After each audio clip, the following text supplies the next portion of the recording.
Welcome to the Land Use Board meeting of May 4th, 2020. We will begin our meeting by doing the salute to our flag.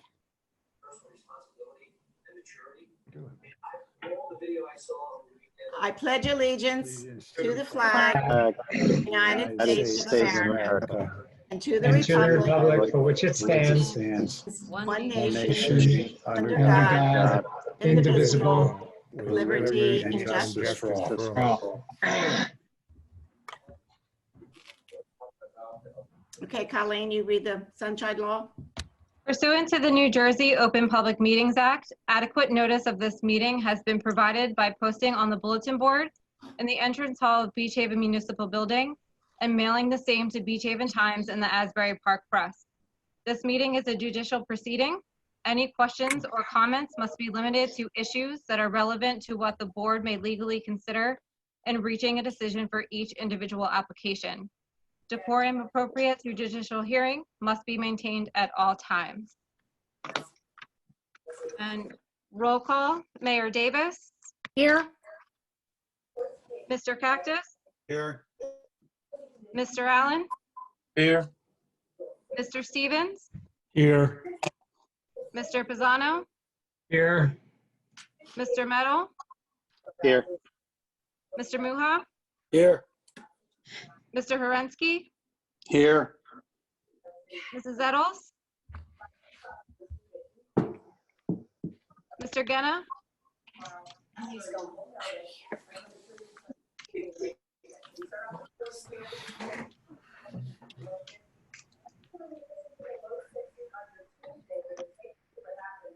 There's talking in the background. Is there any way we can get people to Yes, mute their? Yeah, I'll fix that.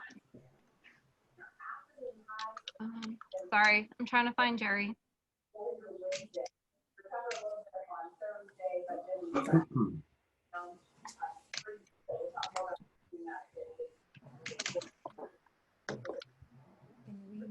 Did I miss my name for the roll call? No, I'm trying to unmute Jerry, but for some reason I can't.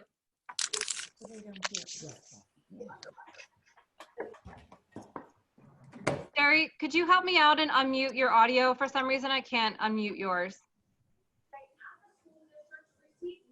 We lose Jerry. There's a little button at the top of the screen. Yeah, when I hit unmute audio, it doesn't unmute his. Do you need me to walk over and show you? No, okay. All right. He's present. Mr. Tinquist? Here.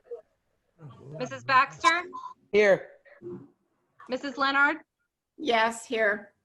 Okay. Okay, our new business tonight, we have approval of the minutes. Do I have a motion for approval of the minutes? Motion. Second. And Nancy. Who was the first? Ken. Ken. Mayor Davis? Yes.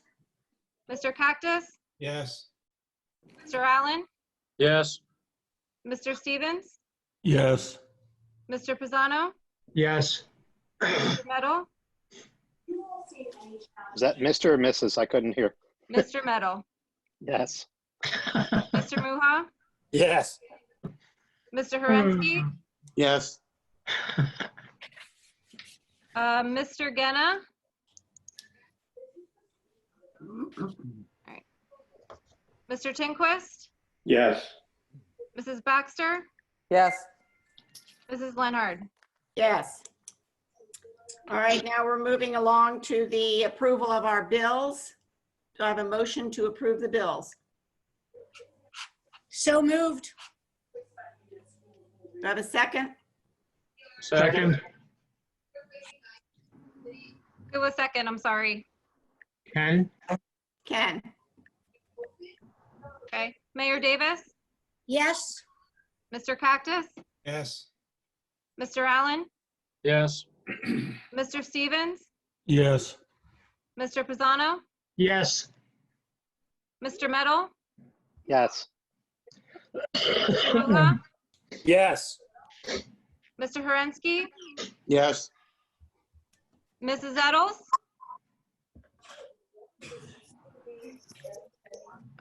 Mr. Genna? Mr. Tinquist? Yes. Mrs. Baxter? Yes. Mrs. Lenhard? Yes. All right.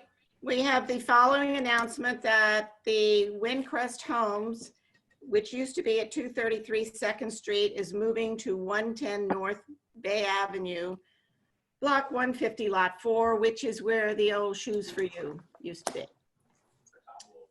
Our new business tonight, which is our application 2020-04, which are Jeffrey and Jessica Dieter. They are seeking a variance relief for the expansion of a non-conforming use, floor area ratio, and lot coverage. Mrs. Lenhard, that's a use variance, so we Right. have to have the mayor step down. Right, Mr. Stevens is going to step down. He's an adjoining property owner. correct. I'm trying to see who else, and Mr., where's Dan? I'm sorry. Yeah, Dan has to step down as well as a council person. right. And we should act with just a 7-member board. So Colleen, we need the regular members and the first alternates to get to 7 members. The applicant requires a 5-member supermajority because it is a density, a special reasons variance. Okay. All right, I think it would be beneficial to mute everybody except who's going to present this, so there's no background noise. And then once they have presented, they've finished, then we can unmute and people can ask questions, or they can raise their hands and ask questions. I just don't like all the background noise. I think it's hard for people. Okay. I'm Okay. muting everybody for now. Right.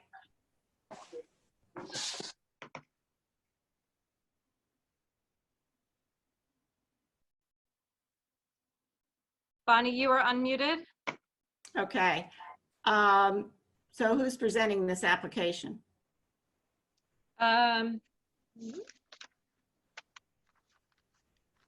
This would be Fitzke.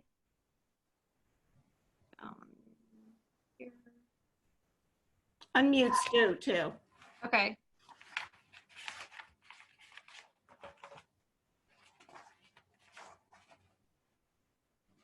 Okay. Thank you. I think isn't that Mr. Visotki's application? Yeah, Yes, it he's is. unmuted. Okay, go ahead, Mr. Visotki. Okay. Good evening, Madam Chairperson, members of the board. Richard Visotsky with the law firm of Kelly and Visotsky, appearing on behalf of the applicant and property owners, Jessica and Jeffrey Dieter. They're the owners of the property at 219B Norwood Avenue, Block 101, Lot 13. This particular piece of property has 2 single-family homes on the lot. It's a 50 by 100 50 by 100 foot lot, 5,000 square feet. So it meets the lot area requirements. However, this is a single-family zone, and only one single family is permitted on the property. These houses apparently have gone back to, I guess, 1960. So they're about 60 years old, and we own the property to the rear of this, the 2 houses that are on the property. So you could hardly see it from the street, but it's behind the existing house. It's in front of it. What we're planning on doing is to, right now, the ground floor is living space, and it's below base flood elevation. So we're looking to not to physically raise the building, but to raise the living space to the floor above it, and then to create a new floor above that. So we'd have a 2-story single-family home behind it, which would be about similar to the house in front of us in height. We're still going to be below the maximum height. But doing that, since it is a single-family home with another single-family home on the property, we need a use variance because we're expanding the non-conforming use of the residential use on that property. By doing this application, we also, there's a couple other variances. Most of them are either existing conditions, or we will be slightly reducing what we have now. So we're not really exacerbating except for the, I guess, the impervious coverage, which we'll get into through Mr. Woodcock's testimony. The applicant did go to the Beach Haven Preservation Advisory Commission and did receive approval under application 2019-011. So they're aware of this particular application. They have approved it. And also I did submit in my application packet the permission from the owner that's in front of us. There's 3 lot owners that own that, or 3 house owners that own that property, and they all signed permission slips to allow us to proceed with this application. With Mr. Little's letter, which we did receive, and I'm sure that'll be a board exhibit, there are a lot of things that Mr. Little points out that are no change by virtue of this development, like the front yard setback. That's really for the Fry's house. Doesn't affect our property. The rear yard setback, we're at 5 feet right now. That's not going to change. We're going to stay at 5 feet. There's a side yard setback at 4.4 feet on the east side. That's always been there too. We're not exacerbating that other than increasing the plane a little bit, but it'll still be at 4.4 feet. 5 feet is required. The combined side yard setback is not changing. That's at 12.3. That'll remain at 12.3, although 16 feet is required. We do have side yard accessory setbacks for the storage shed that's on the property. Right now, it's only at 1.14 on the side yard where 5 feet is required, and 1.26 feet on the rear yard where 5 feet is required. Our lot coverage, we're proposing 45.7%. 45.1% is existing, but 35% is required. So we are slightly going up on the lot coverage, but again, through Mr. Woodcock's testimony, we're going to address that also. The impervious coverage, we're proposing at 60.3%. 60% maximum is required. We're slightly over that right now. Right now, we're actually at 64%, but with our proposal, we're going to be down to 60.3. The floor area ratio is just going to be about the same that we are now, but we are adding additional. In fact, we're actually lowering it 0.1%. We're at 60.7% now. 50% max is required, and that's basically only because of the other house that's on the property. And we were proposing 60.6%. So that's kind of the overlay of this. Like I said, the house has really been there since 1960. So it's about 60 years old. All the conditions on the property have just basically been the same. There's a concrete driveway there on the west side. That was there for many, many years, and that we plan on leaving that there. So without further ado, I would like to have Mr. Woodcock unmuted, and if I could ask him a few questions, and if I could stay. Before you start, Mr. Visotky, I'm sorry to interrupt, but I think we'd like to introduce some documents. There were documents that were pre-marked and posted on the borough's, on the board's website, and the borough's website. The first document that I'll move into evidence, if I may, Mr. Visotky, on behalf of the board, will be Exhibit A1, which is the application, which it was filed on February 26, 2020. Attached to the application, we have the certificate HPAC Resolution 2019-013, which you referenced in your opening. And we have a document that appears to be signed by the people by the name of Frey and LaRusso, who indicate that they granting permission for the bringing of this application.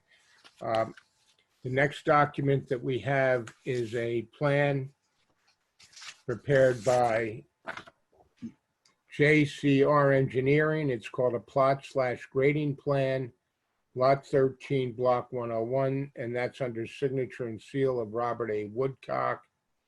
And that is dated February 7th, 2020, and that will be Exhibit A2.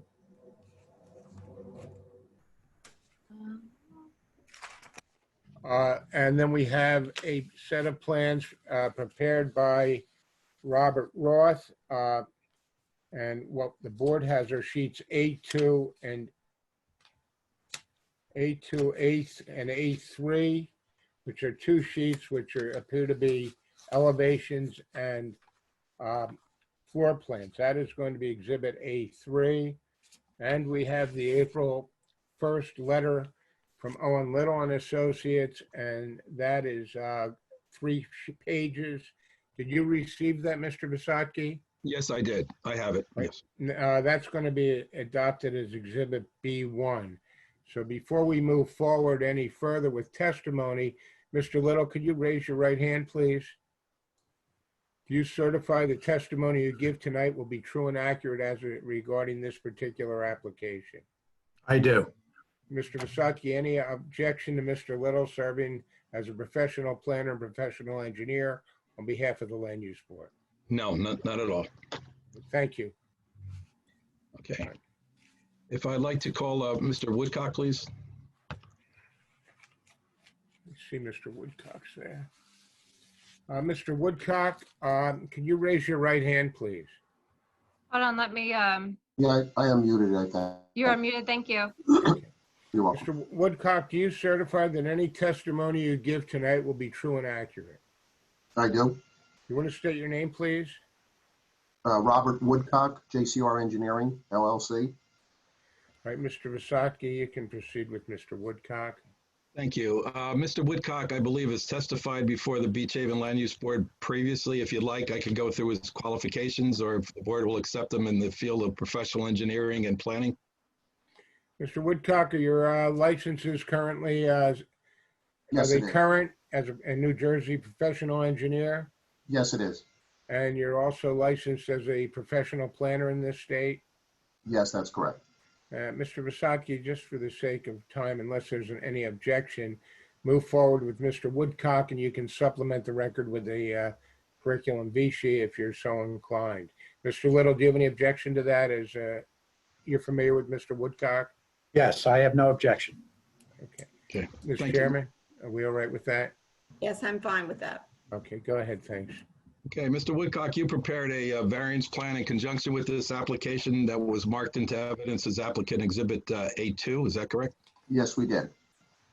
And could you please describe the location of the property? What's there now, the nature of the variances before we get into the actual plan here? You know, what's Sure. existing currently? Sure. The property is located on the northerly side of Norwood Avenue, approximately 100 feet east of Bay Avenue. The property is 50 feet wide by 100 foot deep, and there are currently 2 existing single-family dwellings on the property. The structure in the front, as mentioned earlier, both structures are approximately 50 to 60 years old.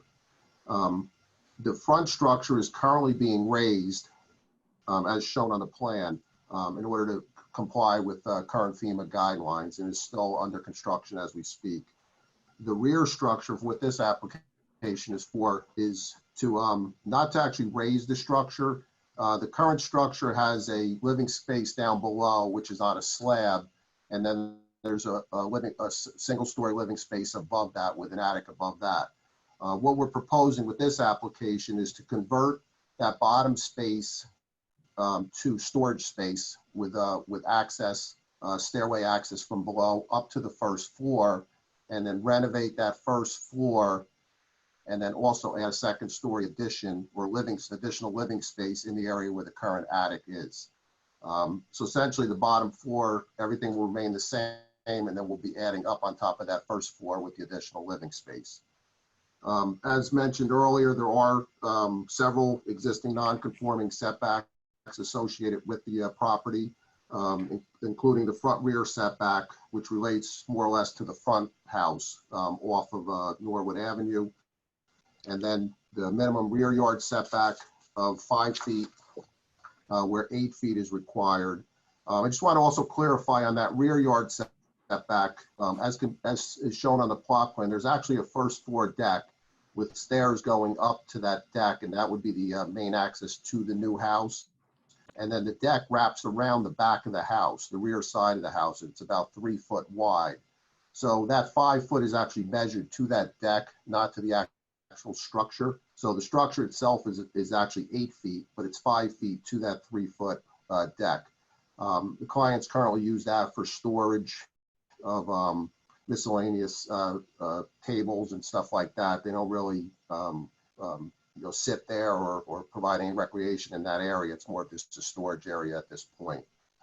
In addition to that, there's a minimum side yard setback of 5 feet required on the easterly side, where currently 4.4 feet exists. And then the minimum combined side yard setback, which includes that 4.4 nonconformity, is 12.3 feet, where 16 feet is required. In addition, Mr. Visacki spoke about the existing shed in the northwesterly corner, which is approximately 73 square feet, requires a setback of 5 feet, where 1.26 feet exists, and then also another 5 foot side yard setback where 1.14 feet exists. Currently, we're proposing to keep that shed for storage purposes as it currently exists. In terms of the maximum impervious coverage and the lot coverage, as Mr. Visacki testified to, the maximum allowable lot coverage is 35%, whereas currently 45.1% exists. And with the proposed construction, that increases to 45.7%. However, I just want to state that that increase is related more to the front house being raised, including the area of the front porch and the side landing, which increased it because it's one site basically with the two structures on it. What we're proposing in the back doesn't have any impact or any increase on the lot coverage at all. In addition, in constructing that front, raising that front house, we were also able to reduce some of the impervious coverage on the property, where originally 64% existed, and we're currently at 60.3% as shown on the plan, and 60% is required. So we're just slightly over the 60% with that. In addition, the maximum habitable floor area, where 50% is permitted, 60.7% exists, and 60.6% is proposed. And in addition, item J, which because the property is located in the RA residential zone, which only allows for single family dwellings, and being that there are 2 single family dwellings on the property, a special reasons D variance is also required for the expansion of non-conforming use. Not sure if you want to go further, Rich, or you want to cover that, or? Yes, let me just bring up now, since we submitted this application, I was speaking with the Dieters about that storage shed. They did indicate that it's a relatively new storage shed that was just put there about 2 years ago. They've owned this property for 4 years. They bought it in June of 2016. So just under 4 years, they've had the property, and they've had this shed there just about 2 years already. Right now, in that shed is some of the furniture that they were storing in preparation to utilize, get this development in progress. We talked about the fact that since they are going to put storage on the bottom floor, if we could somehow get rid of that storage shed. So we were talking about that, and Jessica Dieter did agree that if the board required, we would be willing to remove that. And by doing so, we would eliminate 2 of the variances for the side yard accessory for the rear yard and the side yard for that building. We would increase our, we would meet the impervious coverage, because we're only slightly over now, we'd be bringing that into conformity. And we would, let's see, what else would that do? The lot coverage would be reduced as well. Yes, yeah, the lot coverage would actually, we're reduced as it is now, right? Let's see, lot coverage, we would be down to, if we got rid of the 73 square foot We would be down to Shed. 44.3%. We bring it down to 44 point. Okay, we're proposing 45.7. We have 45.1 right now, so that was going to go up. But if we get rid of the shed, we'll actually be improving the current situation on the property. Would that be correct, Mr. Woodcock? That is correct. Okay. And obviously by bringing the living area to one floor above, we'll now be bringing this property into conformity with base flood elevation requirements. Is that correct? Yes, it would. Okay. So, Madam Chairperson, we'd like to amend the application to actually reduce the variances that we're seeking here by getting rid of the storage shed, which will greatly increase, bring this property more into conformity with the Beach Haven zoning ordinances. Can I just ask you a question? Yes. Why didn't you think to do that before you presented your application? Well, Mrs. Dieter really wanted that storage shed, and it took me hammering over her head a little bit. I don't understand how 2 years ago that storage shed got there, put there legally with a 1.5 setback. I don't either. And that's why, That's another question. yeah, to get that off the property, we'd be willing to do that, assuming we could tie that into granting of a CO, so we could move the furniture back into the house and then get rid of the storage shed. Well, quite frankly, their furniture in that shed is not our problem. That's their I'm sorry. problem, where they're going to put it and why it's there to begin with. So that furniture is not a concern of mine at this point. So you're saying you want to amend this application. Frank, you're going to have to change all these numbers. Well, I think Mr. Woodcock testified to some of the numbers, so we'll That's good confirm enough. those. Well, you need to That's go good. over them for the other members so they understand that, I think. Well, I think Mr. Woodcock calculated the reduction, so if he can just go through that again briefly, that should give the other members the correct information. Okay. Sure. All right, Mr. Woodcock. The shed is approximately 73 square feet. So Right. by removing that shed, the proposed maximum lot coverage would be reduced from 45.7% to 44.3%.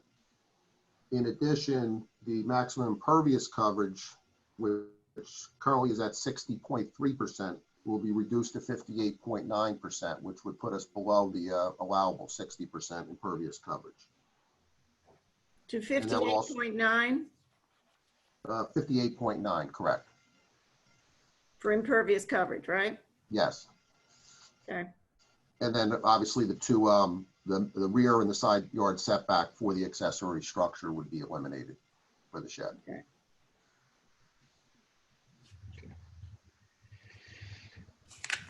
All right.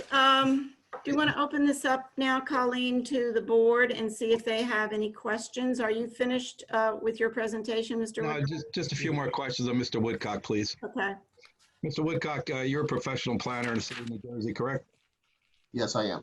Do you feel that the granting of this relief to actually raise the below base flood elevation living space to above, in compliance will advance the purpose of the municipal land use law and providing for fire, flood, and safety? Yes, as you're aware, that in order to show special reasons, one or more purposes of the municipal land use law need to be implemented. And one of them is to secure safety from any future fire, flood, or panic. Whereas in this case, we are raising the living space above the flood zone. So that would secure for any future flooding in the area. Okay, Mr. Woodcock, you've looked at Mr. Roth's plans, his architectural plans? Yes, I have. All right, do you feel that the construction, when it's finished, will be an aesthetic improvement to what's existing there now? Yes, it will. And you feel that the granting of these variances by the board will anyway be a substantial detriment to the public good? No, I don't believe there'd be any detriment to the public good.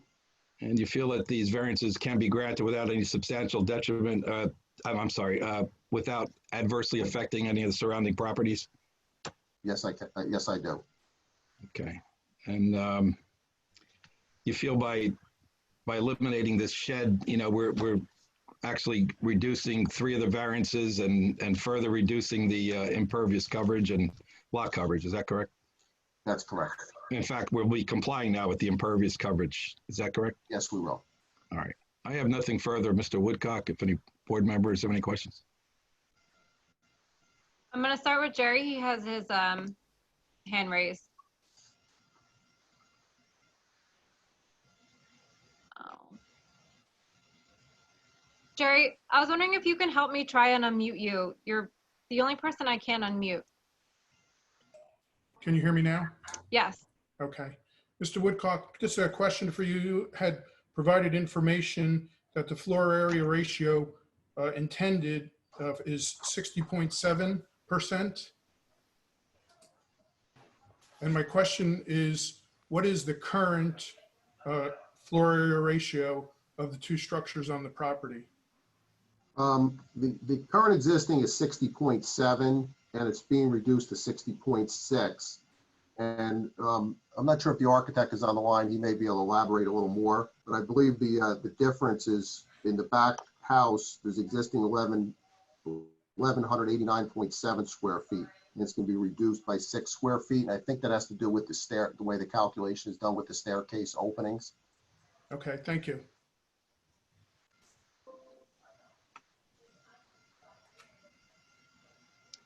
Anybody else on the board have a question? You guys can use your raise hand option that will be located in your manage participants button down at the bottom. Don has a question. Don Cactus. Unmute him. Okay, I have to find him, sorry.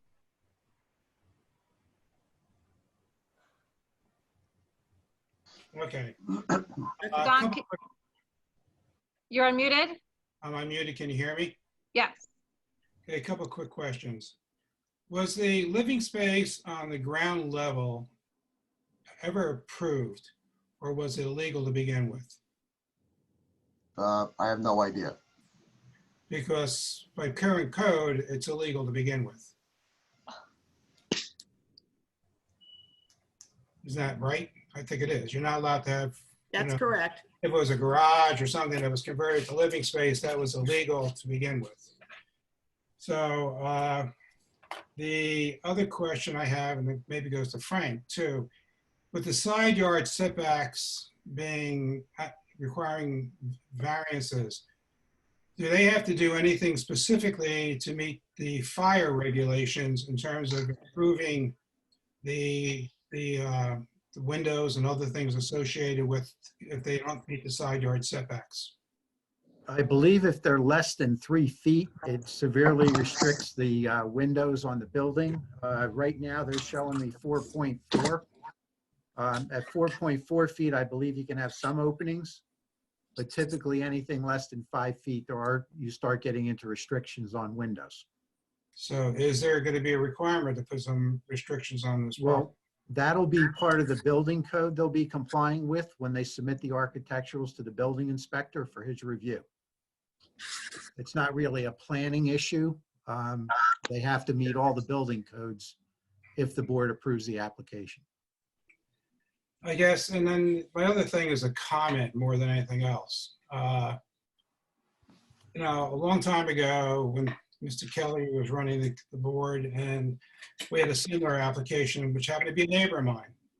And his comment to me was the goal is to bring properties into compliance and not support a continuation of properties having significant variances.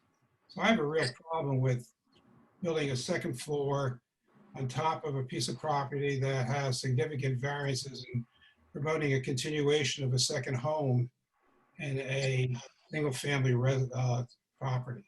That's my comment. Thank you, Don.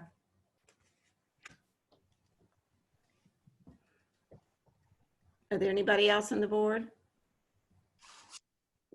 I'd like to make a comment.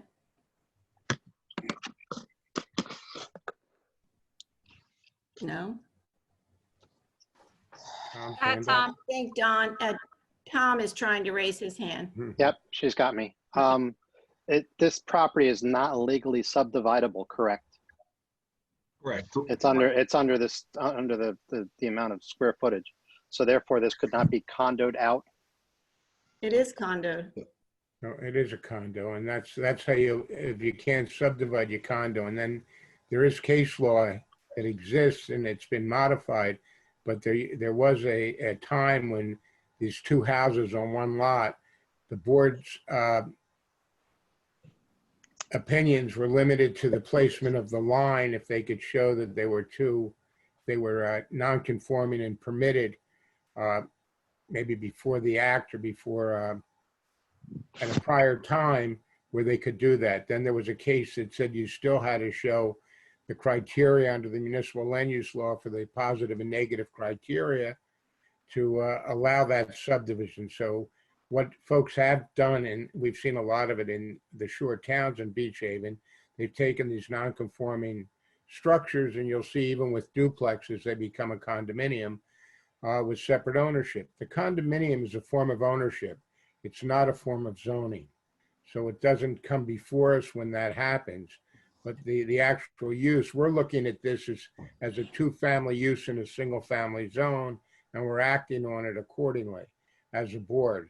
But the condominium form of ownership, that's what we have here. And I think that's why we received that letter as part of the application, indicating that the people in the front house agree to this particular application, because most condominium bylaws and master deeds have some reference to requiring permission before doing any construction or modification of the building.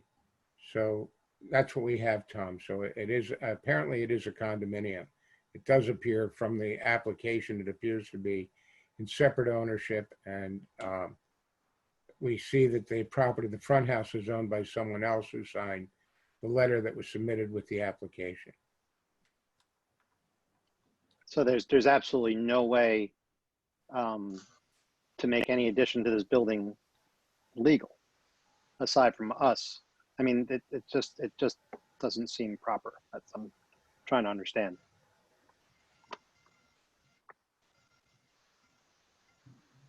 If the floor area ratio, I think if the floor area ratio complied, they most likely may not have required a variance under the governor's directive to raise buildings or bring them into compliance with the flood elevations.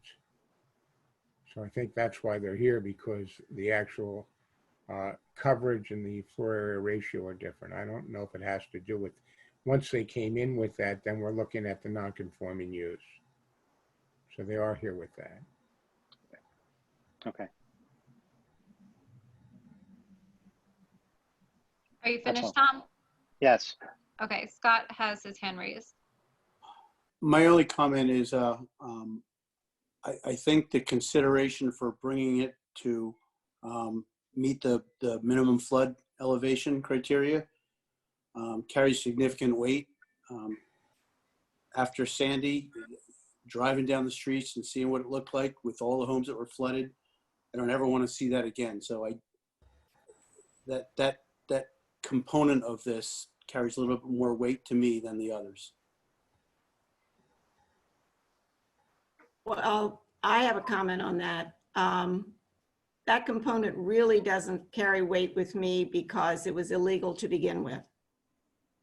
Anybody that is going to put a bathroom on a ground floor and enclose something that wasn't legal, they took the risk themselves. That place was originally built just for that one floor. It was just open in the bottom, and somewhere along the line, people came in and enclosed the bottom floor, got a bathroom in there, probably with an illegal plumber, closed it up and called it a living space. And it's non-conforming, and I don't think our zoning laws want to perpetuate non-conforming structures. We put a second floor on this. It's a done deal for another 50, 75 years.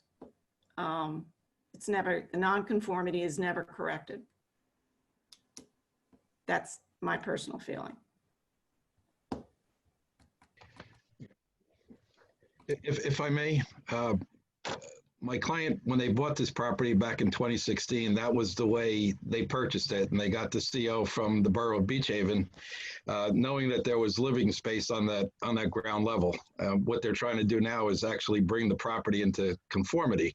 So when it was done, I don't know, it could have been done 60 years ago. I don't know when it was done and who did it or whatever, but apparently it wasn't done hiding it from the Borough of Beach Haven since they got the CO to when they purchased the property. So it was that way. So the deeders didn't do that. So just to clear that up. And I have Jessica Dieter. She could also testify, regarding the history of this. If she wants to and she feels she'd like to speak to this application, she's certainly welcome. Okay. Thank you. Bonnie, just as an aside, Mr. Visotki, how many other witnesses do you have? Well, I have Rob Roth, who's standing by, and Jessica Dieter. Okay.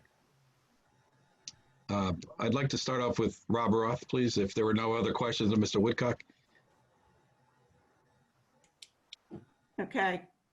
Rob Roth, you might have to unmute yourself. Unmute. There you go. Thank you. Mr. Roth, raise your right hand, please. Do you certify the testimony you give tonight will be true and accurate? Yes, I do. Thank you. State your name, please. Yeah, for the record, Robert B. Roth Jr., licensed architect, professional planner in the state of New Jersey with offices in Brant Beach. Again, Mr. Visotki, Mr. Roth has testified before most boards on this island over the years that we've been here, so I would think we could accept his qualifications subject to a curriculum vitae if you want to submit at a later date. Any objection to that, Frank? No objection. Bonnie, any objection to that? No, that's fine. Right, go ahead, Mr. Roth or Mr. Visotki. Thank you. Mr. Roth, did you prepare a set of architectural plans consisting of 2 sheets that was submitted to evidence as applicant exhibit A3? Yes, I did. And could you please describe to the board the nature of this architectural drawing? In essence, most of the information has already been stated. The existing ground level is currently living. I can testify to the fact that having been in the house and measured and worked with it, the construction of that ground level is the same construction as the living space above. I couldn't speak to when it got there, but it wasn't put there recently. We are proposing to remove that and utilize that space as storage, taking those bedrooms and a bathroom and adding them above the existing living space. Okay, and could you describe the type of construction and what the upper level is going to look like? And yes, basically we kind of follow the flavor of Beach Haven. We are in the historic district. We did receive approval from them. The upstairs is basically a dormer style addition, whereas we're utilizing the spaces to create 3 bedrooms and a bath. And then the reduction of the living space is because we have areas on the 4 corners that don't comply with the requirements of being living space because it's basically attic. You can't stand in it. We're renovating the 1st floor to add a staircase to get to the 2nd floor. The rest of it's pretty much staying the same. We're following the requirements of the historic district and their requirements for siding, windows, etc. So we tried to make this look like it's going to fit into old-time Beach Haven, just like most of the stuff I try and do for the town. all right, now, will all the plumbing on that ground level be all eliminated? Yeah, basically what we're doing, and I have to say that for one of the more unique houses I've been in as it's framed, we're doing some extra work to support the existing 1st floor. The bathroom and the bedrooms will be removed. The washer and dryer will be removed. We're going to keep the stairs so we still have access to that storage area. There's really no reason to take those stairs out. Other than that, it's really, I think, a win-win situation as much as we're taking a non-conforming flood elevation and making it conform. Okay. And the deck, that rear deck, there's no plans to put another deck on that upper floor. Is that correct, Mr. Roth? No, the only thing we're staying within the footprint of the existing raised floor. The existing deck to the north is going to remain, and all the decks are just going to be reinforced and rebuilt as necessary. It's just basically upgraded. The railings and everything else, we're under a budget, as most people are, so we're trying to keep this in budget. We were going with a vinyl siding, and the historic district committee asked us to do shingles, and we agreed. All right, and there's no plans to enclose that decked area, to the ground level at all. It's just going to stay as an open deck. Is that correct? No, it's open deck, and it was not proposed to be enclosed at all. And going back to my notes with reference to the windows and the fire codes, being a volunteer fireman, I know it doesn't really be something that the board rules on, but we are actually eliminating windows on that side that's close to the property line. So we will conform completely with the fire requirements. Is there anything else you'd like to add, Mr. Roth? Not at this time. Okay. Madam Chairperson, that would conclude my presentation with Mr. Roth. If any board members have any questions before I bring up Mrs. Dieter.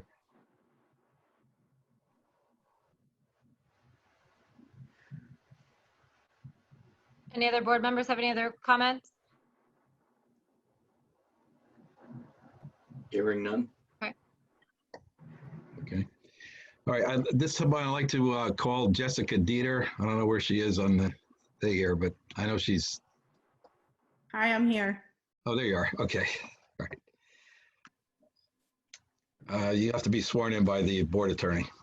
Ms. Dieter, do you certify the testimony you give tonight will be true and accurate? I do. State your name, please. Jessica Dieter. And you and your husband are the owners of this property? That is correct. Thank you. Go ahead, Mr. Sack. Okay, I'm sorry for the mispronunciation. I thought it was Dieter, but it's Dieter. Okay, I'm sorry. Jessica, during my comments, I mentioned that you bought this property in June of 2016. Is that accurate? Yes, that's correct. Okay, and then I also mentioned that you put the storage shed on a couple of years ago. Is that right? Yep, that's correct. Yes. Okay. Now, what was the condition of the house when you bought the property? I mean, it's living space. Where was the living? I didn't hear your whole question. You're going in and out. Okay, I'm sorry. That's okay. Was there living space on the first floor when you purchased this property on the ground level? Yes, the house was marketed as a 3-bedroom, 1.5 bath. When I purchased it, there was living space down there with a bathroom and 2 bedrooms already existing. All right. And with the, was the concrete driveway always there when you bought it? Yes, it was. Okay. And then I also mentioned in speaking with you, but you could confirm it, that the house that you presently own, the B unit behind it, that's approximately 60 years old. Is that correct? That's correct. Okay.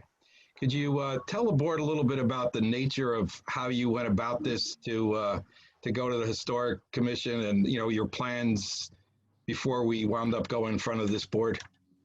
Sure. I initially started talking to the township back in the fall, in October, November, when I spoke with the building and zoning department, because I had to give consent for my front neighbors, the FReillys, to raise and to disconnect the electric, disconnect the gas, and take care of all those essentials. And then my husband and I decided to go forward and to stay in line with them and bring our home into flood level.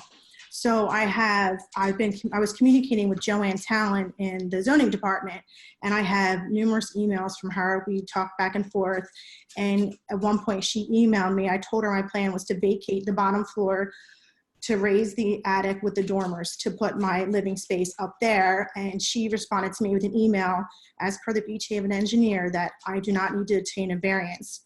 So therefore, I did not go through this process. My builder went to go apply for permits and was told we need the variance. So I would have gone through this process back in the fall if I would have known, but after receiving email from her that I do not need one, I didn't go that route. So here I am today applying for the variance. Okay. And I also mentioned that you were willing to remove the storage shed. Is that correct? That's correct. Okay. And and it was also your intention to keep the shed there until you could get all the furniture that's in the shed back into the house? Yes, Is please. that correct? Is that your request? Yes, my furniture, everything does not fit on the bottom level for it's smaller than the top level. I did move everything out thinking that my permits were going to go through and we were going to begin construction. And then I ran into this obstacle. So I moved everything and I could not fit everything down there. So I will remove it once if I can just use it for storage while the construction's going on. Okay. Is there anything else you'd like to add, Ms. Diner? Well, I wanted to thank everybody for taking the time in this crazy world we're living with the COVID-19. I mean, I am on the front lines. I give anesthesia for a living. I see how this virus has affected our whole community.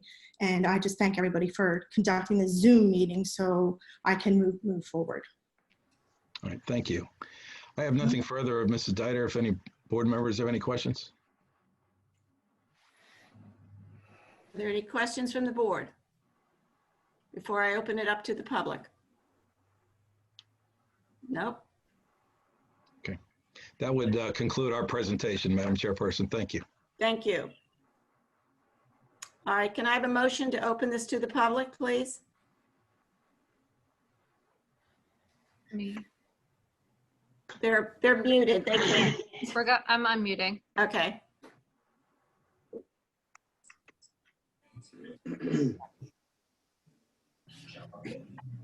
I make a motion to open up to the public on Caxton.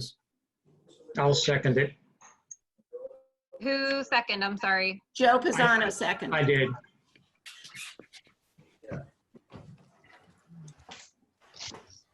All right. Is there anybody that would like to come up and speak to this application in the public?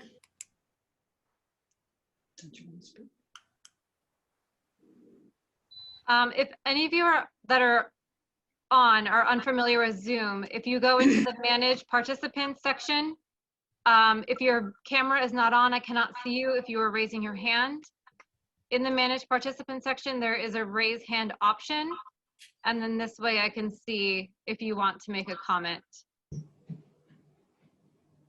Wesley Heilman, I see, wants to make he's raising his hand on the screen. Okay, you are unmuted. Mr. Howman, do you certify any testimony you give this evening will be true and correct? Yes, sir. State your name, please. My name is Wesley Heilman. Heilman? That's correct. Thank you, sir. I'm a retired architect.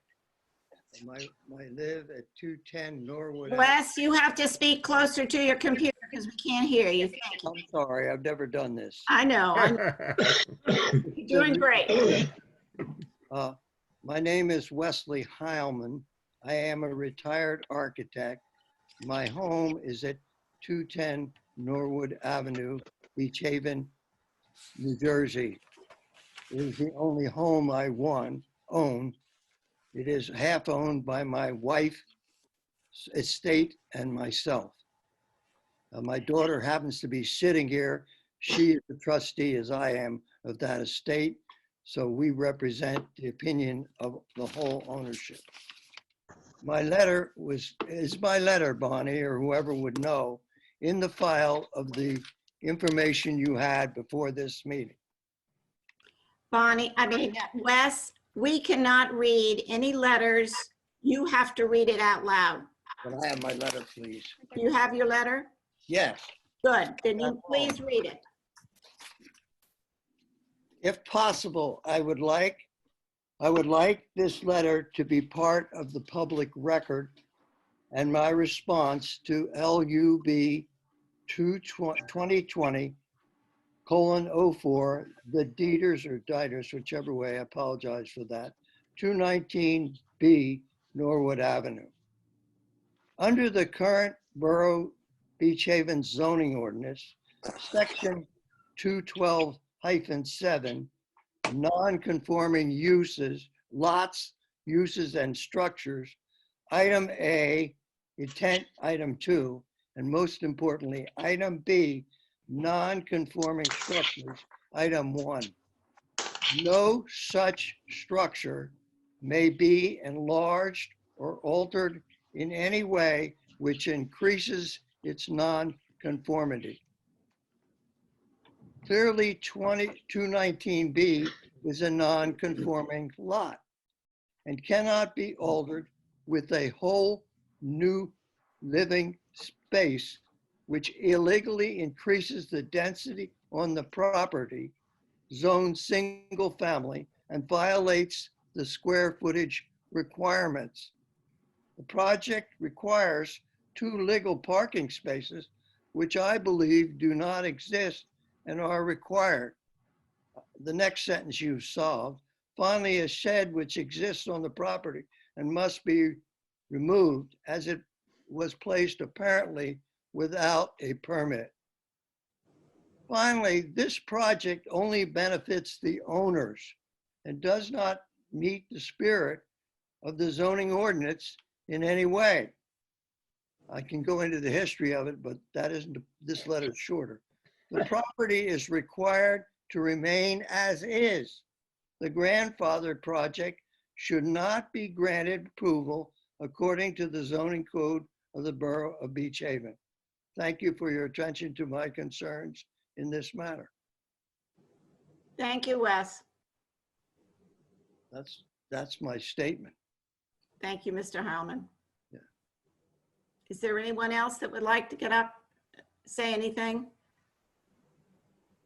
Do you see them, Colleen? Yes, go ahead, you're unmuted. You're unmuted, sir. Me, Joe Batista? Yes. Says Hi.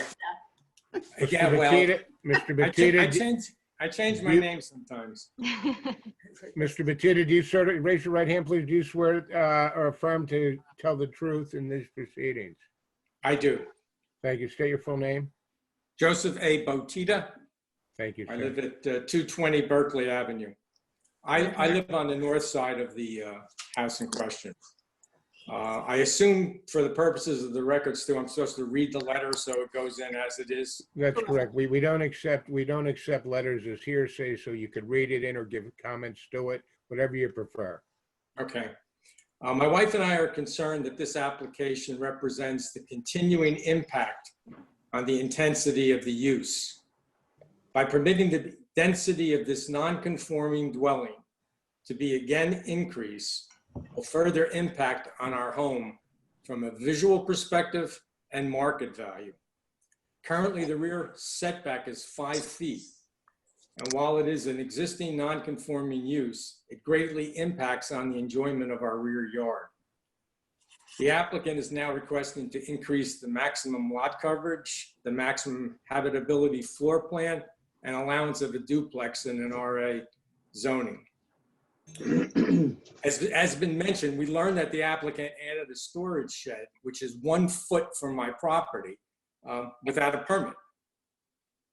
It's important to note that the plans do not provide for a washer dryer. In discussions with my neighbor, Jim Talon, he's expressed concern that the storage area will somehow become usable and possible living space. I didn't have an opportunity to cross-examine either the architect or the engineer, but I'm not a great plan reader, but I didn't see a washer and dryer in the house. So is that a question? I mean, they're here to answer your questions and you can ask. Sure, I'll get questions. an answer. That would be great if I get an answer. I can answer that. Right? Who would that be? Who? Identify yourself, please. Yeah, the architect, Rob Roth. Thank you. Go ahead. The washer and dryer will most likely go underneath the new staircase on the existing first floor. First of all, ground floor. Most likely? Not on the ground floor, on the existing first floor. Jeez. Or the existing kitchen living area. So the question, if I could, Joe, so is the washer dryer being removed from the grade level? Yes. Okay, thank you. And all the plumbing will be reduced, or will be eliminated from the ground level. Is that correct? Yes. Okay. Go ahead, sir. Yep. The dwelling has gone from a garage to a single-family home, and now without any regard to the integrity of the neighborhood, almost a 1,200 square foot dwelling.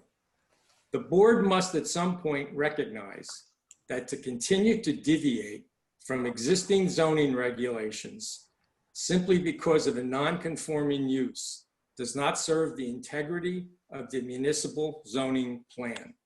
The negative impact and the substantial detriment on surrounding neighbors outweighs the request of the applicant. Relief should not be granted for the expansion of this non-conforming use. We do not believe the board can point to any benefit to the borough or the historic district, and we respectfully request that the application be denied. Now, council, I have an aside, if you will. If the board at some point decides they're going to go in the direction of granting this application, I have certain requests that I'd like in the final resolution. So rather than burden anyone at this point, do you want me to hold off and do that later? I would think that this would be your time to speak, Mr. Battista. Okay. I think if the board does approve this application, they should, and they've already agreed to remove the shed. I also think that walkway that's in my backyard really should go. It serves no purpose. It has, and it'll just reduce the rear setback to 8 feet where it belongs. I also think any construction should be delayed till Labor Day. I currently have a premature grandchild living there, and I'd like to get through this summer. I think we should put some restrictions on the storage area. I don't want that to have to be a sleeping area for their young children. They're going to they could put a TV down there. They could put couches down there. I don't want them to have the ability to do that. We should put some restriction about no running water, no couches, televisions, no bathrooms. And I also saw something, and maybe the architect can help me, about the type of railing if they continue with that walkway. It was going to be white vinyl. I really don't think the historic district likes white vinyl. That's my laundry list. Thank you. Thank you, sir. Is there anyone else that would like to speak? There's a Joanne Marco with her hand raised. I'm going to unmute her. Go ahead, you can speak. Oh, I'm sorry, hold on one second. Ms. Marco, Okay. Is she on? She's on. Ms. Marco, could you raise your right hand, and do you certify the testimony you give tonight will be true and accurate? Yes. Okay, state your full name, please. My name is Joanne Marco. Thank you. And do you have a local address, Ms. Marco? Yes, it's 801 South Atlantic Avenue. 801 South Atlantic. Go ahead. Go ahead, ma'am. Sorry. Well, first and foremost, I apologize for not having a prepared speech. I did not realize to the level that this meeting was going to go. However, I've heard a lot of words, non-conformity, the bottom level, and basically, just as Jessica Dieter has stated, this home was sold to her in this capacity. And as far as trying to improve a home, I think every homeowner, and I am someone who lives in between yin and yang, frickin' frack. I don't know what you would like, how you would like to describe my neighbors, but I think we all hope to see our neighbors improve their homes. And I understand people have preferences on color, siding, etc. However, the Dieters are here to improve what was once a garage, yet not sold to them as a garage, sold to them as a single family residence. And they are trying to get to the point of meeting the current requirements within Beach Haven with flood elevation, etc. And I think that's really what really needs to be addressed here. They're trying to bring their home to code, and as far as the residents in front of them, regardless, this is the package they bought. And they're, once again, just trying to improve their property for all of us to benefit. And I would benefit as I walk by every morning in the morning. And I think we all would benefit from anyone who is willing to put money into their home and make it better. Not to mention, there are requirements, and flood elevation being huge. It's not about a garage, non-conformity. Clearly, Beach Haven allowed them to buy this property as is. So I don't know what to say as far as were they duped. However, what they are trying to do is make their home a better place to live. I understand, yes, they have young children, and we can all surmise what someone may or may not do with their property. I could subdivide my double car garage into 2 bedrooms and try and sublet it. I'm not doing it, but to my point, it's private property. We all do things to our home that we do to get by. So as far as what they're trying to do, to me, I'd be happy to live next door to anyone who was willing to improve their property, to raise not just their value, but mine as well. And once again, sorry I did not have a prepped speech. Thank you. That's fine. Sorry. Thank you. I'm quarantined, by the way, in Florida. Thank you. A happy person. Is there anybody else that would like to speak? Jim, there are 2 more with their hand raised. Jim, I'm going to unmute you.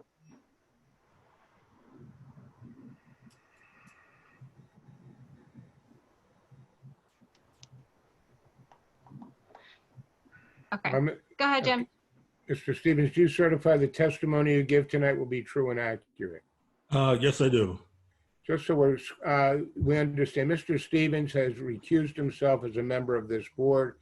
He is lives adjacent to the property. He did submit a letter that was not made public or granted to the board members. As with anyone else, we do not accept letters as hearsay. We do follow the rules of evidence, although somewhat relaxed. And Mr. Stevens is permitted to come forward as a property owner and neighbor to voice his give his testimony. Do you have any objection to that, Mr. Visotky? No, I don't. No, that's fine. Okay, thank you, Mr. Stevens. Go ahead. Thanks. Okay, thank you. I also did write a letter, and what I would do is like to put it in the record, not the letter, and I'll kind of read it verbatim here. We are writing this letter in response to application 2020-4, Diter 219B, Norwood Avenue. We would like this letter to be part of the public record. The following is from the Borough of Beach Haven zoning ordinance. Non-conforming lots, uses, and structures. And under that Jim, you need to speak up. Okay, maybe I'm Yeah, get closer. as loud as I am, you know. Okay. Okay. The following is from the Borough of Beach Haven zoning ordinance. And 212-7, non-conforming lots, uses, and structures. Under that is A, intent, and under that is sub 2. It is the intent of this chapter to permit these nonconformities to continue until they are removed, but not to encourage their survival. Such uses are declared by this chapter to be incompatible with permitted uses in the districts involved. It is further the intent of this chapter that nonconformities shall not be enlarged upon, expanded, or extended, nor be used as grounds for adding other structures or uses prohibited elsewhere in the same district. Also, under B, nonconforming structures, where a lawful structure exists at the effective date of adoption of this chapter that could not be built under the terms of this chapter by reason of restrictions on area, lot coverage, height, yards, and other characteristics of the structure, or its location on the lot, such structure may be continued so long as it remains otherwise lawful subject to the following provisions. No such structure may be enlarged or altered in any way which increases its nonconformity.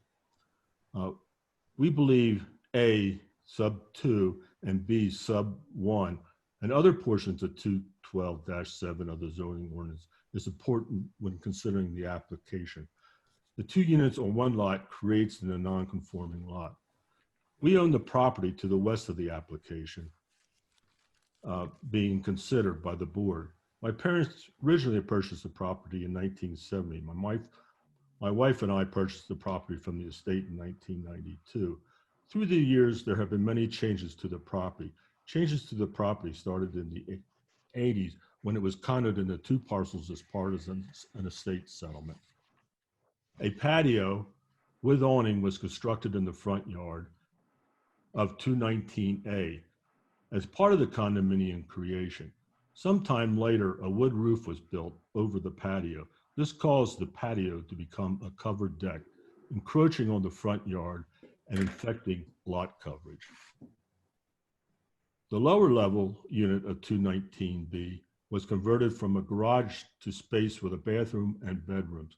This caused the building square footage of the entire lot to exceed 2,500 square feet of habitable space. However, if this space is not heated space, it should not be considered in the allowable square footage calculations for habitable space. After that, Unit 219B replaced siding. When they replaced the siding, they expanded the unit by enclosing the south and east sides of the wraparound deck. This, again, increased the habitable square footage. And just a little reference from that, it was always back, I'm going back when it was first converted to a living space on the upper part of the garage. It was called a tea house, and it had a wraparound porch deck. It was basically a 3-4 foot deck that wrapped around the entire unit. It was during that time that when they replaced the siding, that 2 sides of that wraparound deck were enclosed and became habitable space on the first floor. The last addition to the property was a storage shed in the summer of 2018, approximately 1 foot from the easterly and northerly property line. This farther exceeds the lot coverage and setbacks for accessory buildings. I talked to the zoning officer in the summer of 2018. He informed me that no permit was issued for this shed and he would address the issue. In the summer of 2019, I again talked to the zoning officer about requiring the shed to be relocated in conformance to the zoning. Construction on the property in question has continuously been impacting the intensity of use, allowing the volume of 219B to be increased will further impact neighbors both from a visual and market value. Our lot is subdividable and will be affected by the relief being requested from the application under consideration. Impacts come from the accessory building location and the scale of overall construction being considered on the adjacent lot. Existing and proposed grading should be added to the plot and grading plan.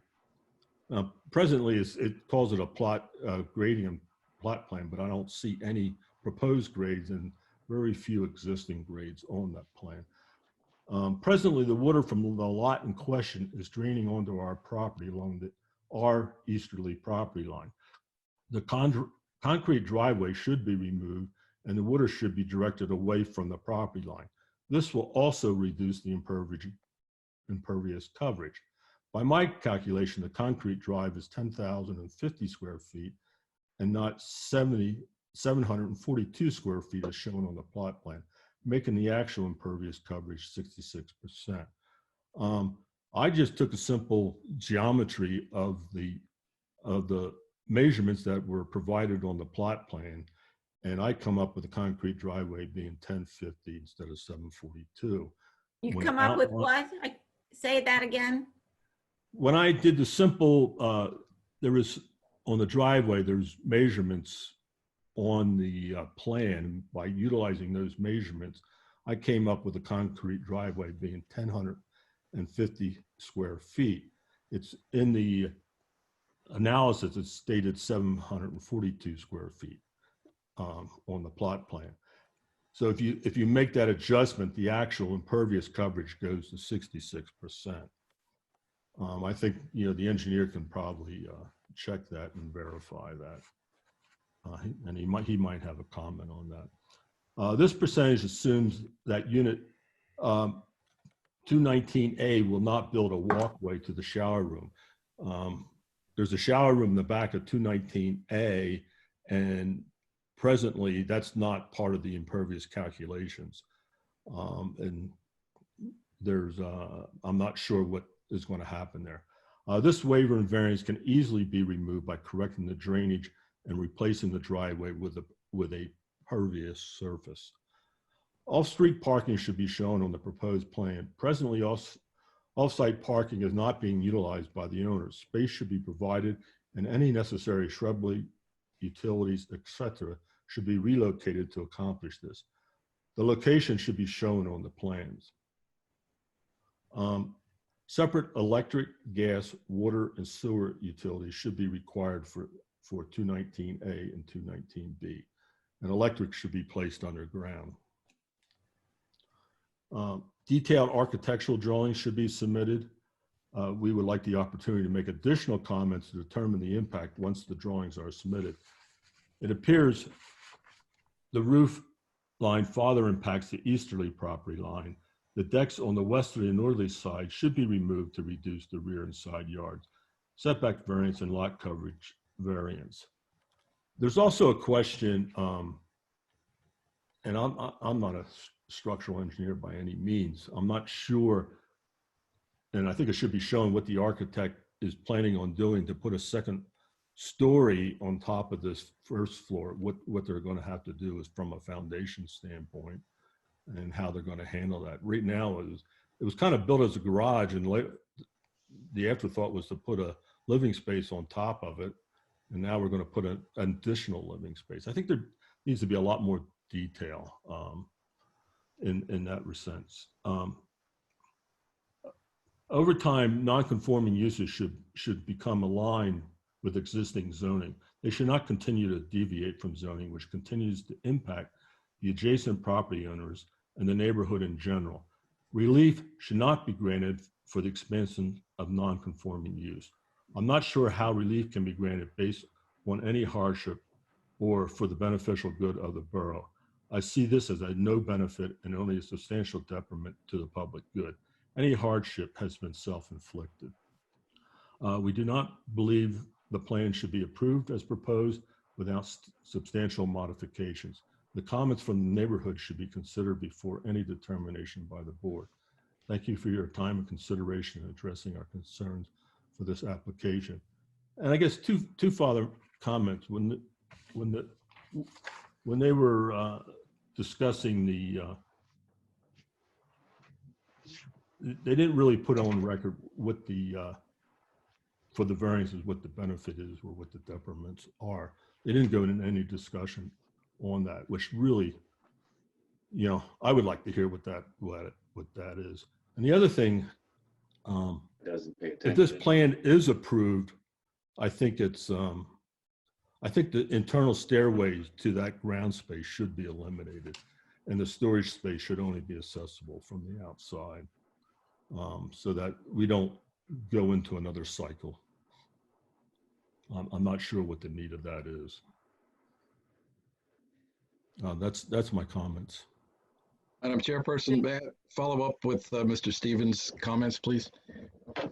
Mr. Stevens, the renovations and the changes to the unit in front, the A unit that you were referring to, do you know if they've been granted with or without permits on that?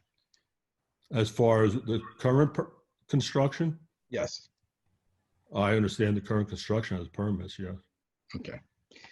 And you're talking about that concrete driveway. I'm looking at the plan that Mr. Woodcock prepared, and you have a concrete walkway. It's a budding property to the Dieter property, and you also a big section of asphalt directly going abutting their lot also, right? And do you plan on removing that? As far as I'm not here for an approval. I'm not sure what you mean. Okay, well, I'm just saying, your asphalt is going right up to the property line, and your concrete is going up to the property line also. So, I mean, it's not you know, I'm not sure what you mean there. Not my concrete?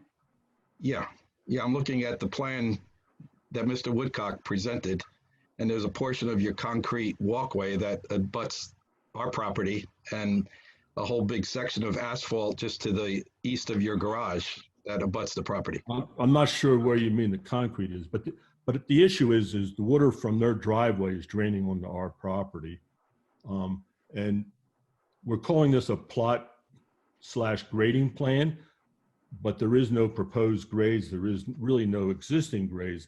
And I think if you saw those existing grades, you would see where their water is draining onto our property, because it is in fact draining onto our property.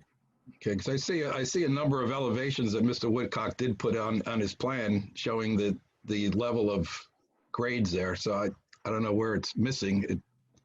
I'm not seeing it detailed enough so that you can easily see that it's draining on my property.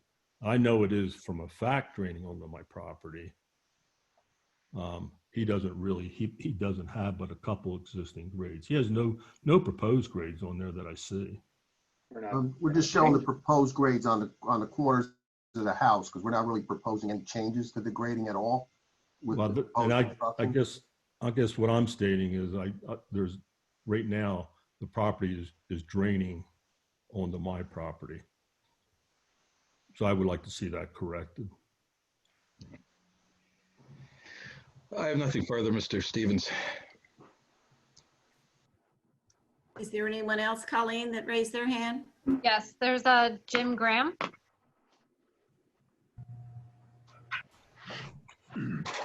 Megan Graham. Megan Graham. Ms. Graham, do you certify the testimony you give? Would you raise your right hand, please? And do you certify the testimony you give tonight will be true and accurate? Yes, I do. State your name, please. Megan Stolt Graham. Thank you, Ms. Graham. Do you mind saying your name one more time? It just cut out a little bit. It's Megan Stolt, S-T-O-L-D-T, Graham, G-R-A-H-A-M. Thank you. And where's your property located? 216 Berkeley Avenue. Thank you. Go ahead, Megan. So Jimmy's a tough act to follow, but I just wanted to read the email that I had sent in just so that it's entered in the record. We are in receipt of the notice of hearing pertaining to the application for variances at 219B Norwood Avenue. We reside at 216 Berkeley Avenue. The subject property backs up to our next door neighbor's property and is clearly visible to us. We are absolutely 100% opposed to the granting of this variance. There is no reason to allow a non-conforming property to further non-conform beyond the preferences of the current homeowners.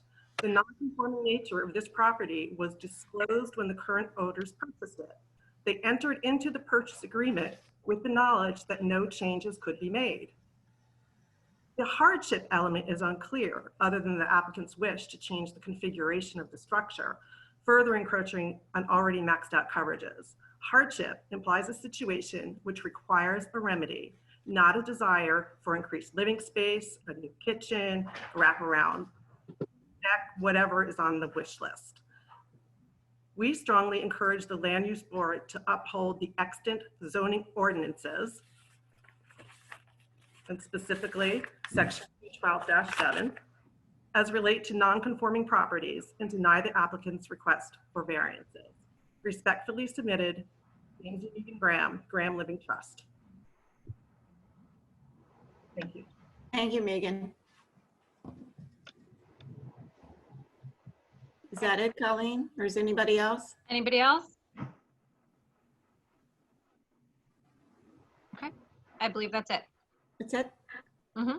Okay, I'm going to close this to the public. Can I have a motion to close it to the public, please? I'm going to unmute everybody. Give me 1 second. Okay. There's a doorbell ringing. People stood outside their home. That's the first thing. Third, cruise businesses will thrive once again. Whether it's a show of support, a celebration, or anything. Okay, I believe everyone is unmuted.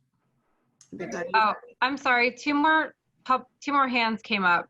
Joanne Marco has her hand up again, and Bob has his hand up again. Would you like to hear You those? closed. Okay. All right, hurry up. Go. What did you say? You want to hear them? Yes, you can hear them. Okay. Joanne Marco, you're unmuted. Not yet. Many assumptions. No one knows. We what didn't hear your condition- initial statement, Miss Marco. Could you Sorry, start Miss- over? We just unmuted. You're just unmuted. If you could I'm ask the just people in the saying- audience to keep it down, please. We have a lot of interference. Oh, sorry. I feel that many of the neighbors clearly are going on assumptions. They're assuming that things were disclosed to the property owners that clearly were not disclosed. And that's what I just want everyone to please consider. And, and once again, here is someone who's trying to improve the quality of their property. Joanne, I have a question. How do you know that? How do I know that they want to improve the quality of their property? They're here. No. How do you know that these things were not disclosed to them? What is your connection to this property? Oh, I'm a friend of the Diders. Oh, And we were very involved with them when they were purchasing the property. They were never told that the first floor was rogue. There shouldn't be a bathroom, a washer, a dryer, bedrooms. Like as Jessica stated, that's how the home was sold to them. And that's the certificate of occupancy that they received from the township. That's all. Okay. Thank you very much. Is there another one, Colleen? Yes. Bob C. Because I don't know how. Yeah, hello, this is Bob C. And I want to thank everybody being on here. And, I am a resident of Norwood Avenue. Bob, you're going to have to get closer to your computer. I am a resident of 217 Norwood Avenue. I'm Robert Curran, the owner of 217 Norwood. And my will be true and accurate. My concern with this whole Bob, project. you have to be We have to have them sworn in, please. Oh. Sir, could you raise your right hand and certify that you'll tell the truth this evening? Yes, that's correct. And what is your full name, please? Robert Curran. How do you spell it? Is that C-U? C-U-R-R-A-N. Thank you, Mr. Curran. Go ahead. I'm sorry. Okay, so my take on this project, I'm reading the letter that was sent to me, and it says to raise and renovate their existing single home. I find this to be this is not a personal issue, this matter. I find the Diders to be a wonderful couple here. And my concern is just, the purchase was made. I have no problem if you want to re-side the home, re-roof the home, just as I did on my own home. But my issue is about, trying to take a non-conforming structure and now add to that, and possibly, because that property is very close to my my property on the, I'm east of that property, so obviously it probably affects mine. Well. What is your address, sir? 217 Norwood Avenue. Okay. I'm directly next door on the east of that building. Okay. Okay, so my concern is the price of my home being devalued with this additional space being added on top, but most certainly the non-conformity issue, as it was so eloquently discussed here tonight by other neighbors, okay? And my question is that I personally would say I would oppose this project. If you want to do new siding, cedar shake siding, do a new roof, I think that's all good and well, and that will enhance the property to the historic neighborhood that we live in here. And again, I want to stress, this is not a personal issue. This is an issue of maintaining. I feel sad the Diders purchased a home that I think Megan, my back neighbor, just mentioned that either there was no due diligence, somehow there was a bump in the road here on that contract of that sale of that building, that she was not informed about all of this, about this building here, you know, about this first floor and all that was said tonight here. You know, you got, a lot of parking that is being addressed that's not being used. Well, there's a lot of stuff there, you know. Let's face it, it's a lot that was, it grew, it blossomed. You know, I'm living here only 15 years, so I'm like a little puppy here still. But I do have a say as far as the value of my home, with adding more space to a non-conforming space. You know, why is that, why should that be, you know, I sit here, I have a garage in the back myself, a detached garage, and most likely that's probably how that place started out, as a detached 2-car garage. And I feel a little empathy for the Diders. They got sold a bag of goods there that technically I think somebody's at fault here, but I don't know really who. You know. Well, thank you. I thank you. They say caveat emptor, right? Buyer beware. And I'm just going to stress that I'm concerned that I would turn the project down. I got no problem with new siding and new roof. And also, I would like to make sure, you know, my property maintains value. And they're lovely people. I have no personal things. I just want to, express my way about this here. That's all. Thank you very much, Mr. Curran. You're welcome. Okay. Is that it? Anybody else? No. Okay. Is the board unmuted so we can? Good, I want my job. I really want my job. So I'm like having it on the police. Yeah, she should. Well, there was Mary, but he's 45 minutes. I don't know who's talking. Bonnie, why don't we let Mr. Visotky, keep everybody muted, let Mr. Visotky, you can close the public session. Right. Let Mr. Visotky give his summation. Right. And then we'll unmute everybody for the motion and discussion. I mean, we hear a lot of background, and I gather when we unmute the board, some of the participants or the audience is getting unmuted as well. I see Mr. Batito has his hand raised again. There's another man that has his hand raised again. Your public is closed. Wait. If you're going to permit him to sum, maybe I can sum. Yes, go ahead, quickly. When I raised my house after Sandy, I had to have an engineer tell me the soil could take the additional weight.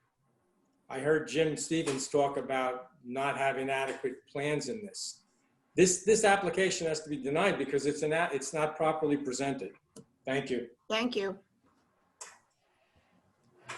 Okay. Okay.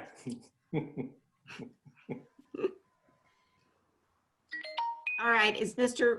Versace, you want to make your summation? I want to close it to the public first, Stu. Go ahead. So you need to unmute the board members only, mute everybody else. Okay, I'm getting unmuted. Then we can close it to the public. Mr. Versace can do his summation. Have a motion. Jerry. I'll make a motion to close it to the public. I second it. Who was the second? I'm sorry. Nicole? Nicole Baxter. No. All right. Now you can everybody except Mr. Versace. I don't watch it. So usually, I don't know, Jeopardy's over. I was cleaning and stuff. Am I up? I think you're up. Yes, I can hear you. Well, first of all, I'd like to thank everyone for their time and consideration tonight. I know it's been quite a long night already. When this whole project started, the Diders did go to the Beach Haven zoning department to see if they could do this, and they were given the green light by Joanne Talon, and they proceeded with their application to the Historic Society, and they approved the project. And it wasn't until the builder went to pick up the building permit that they said, well, now we need variances. So I think there was some detrimental reliance on what they originally did back in the fall of October, as Mrs. Dieter testified to. But in any event, the main crux of this whole application is to take a property that's below base flood elevation and to bring it into conformity with the township base flood elevation requirements, which they're planning on doing. So I think it's an asset not only to the property and to prevent further flood damage to the house, but it's a benefit to the township by bringing another property into conformity. As far as the variances that we're seeking, aside from getting rid of the 2 variances that we're giving up with the removal of the shed, we're not exacerbating any of the existing conditions, and if not, we're making it better. We reduced the floor area ratio from what's existing today, and we're now bringing a property that's not in conformance with the impervious, and we're bringing that into conformity. And as Mr. Woodcock testified, he didn't see any detriment on this property, and it would be a benefit by bringing this property up to base flood elevation for the living space. They already testified that they're going to remove all the plumbing on the first floor, the ground level. So I think it's a win-win for the township, win-win for the property, everything there. Plus, it'll be an aesthetic improvement to what's existing now, this old 60-year-old structure, however it was, whether it was a garage or when it became a second family house. So with all that said, we respectfully request that the board, really look at this plan and approve it. And thank you for your consideration. Thank you very much. Okay, now you can unmute the board. Only.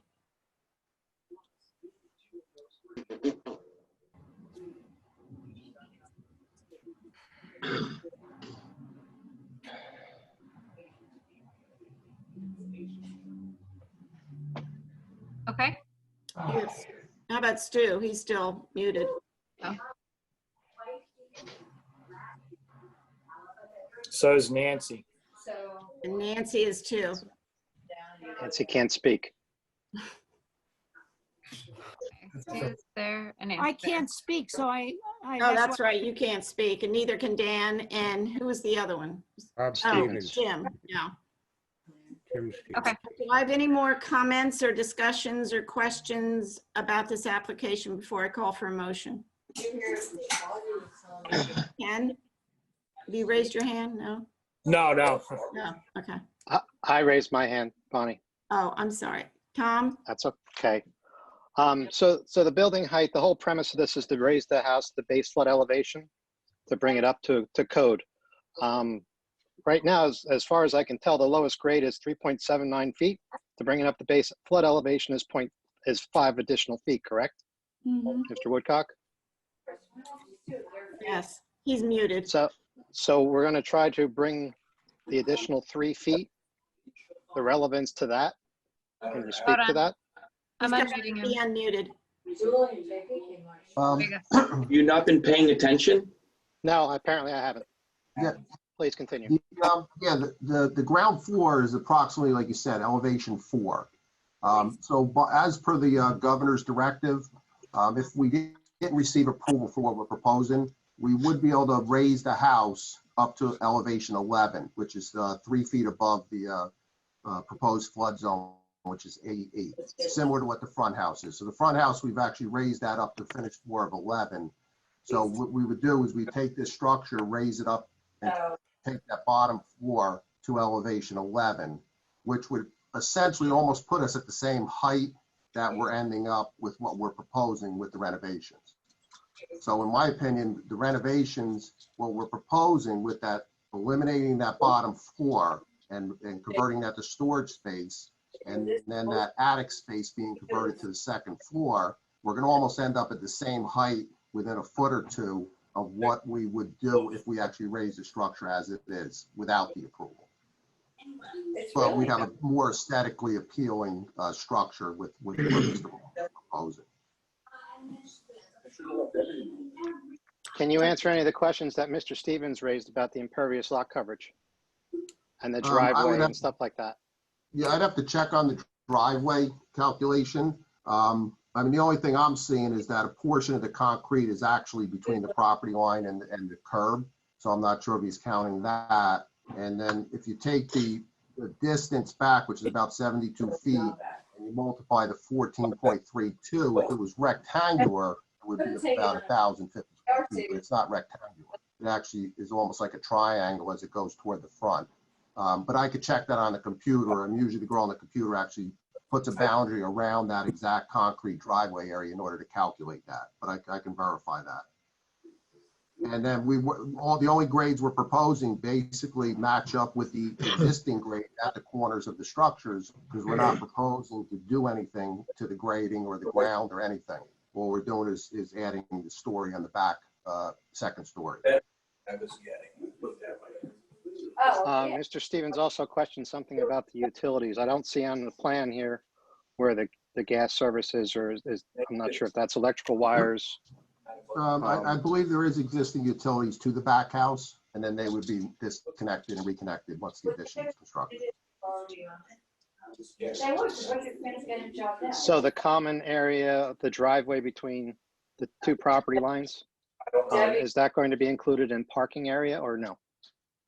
From what I understand, in talking to Mrs. Dieter, that driveway on the left, the existing concrete drive, is only utilized by them, the owners of the back house. And at the owners of the front house, there's another curb cut on the easterly side of the property where they park a car there and where they park it on the street. She may, if she's still on, she may be able to elaborate on that a little more. But from what I understand, they own that concrete driveway to the back, and they're the only ones that utilize that. Okay. And the interior stairwell, I can understand the concern being there, that you have interior access to the house where it's going to be used as eventual living space. That I can see that to be a concern. You mean the downstairs, the existing living space that's going to become storage space? The storage space will become living space in the future. That's not uncommon with probably 90% of the houses that we've raised, since the storm. I mean, most houses that we raise, if they're not on a foundation, they're on piles, and we enclose the downstairs, and many times we have staircases from that storage space to the upper first floor. It's not uncommon. But you're correct, you're not allowed to utilize that space as living space. It needs to be just space and or a garage.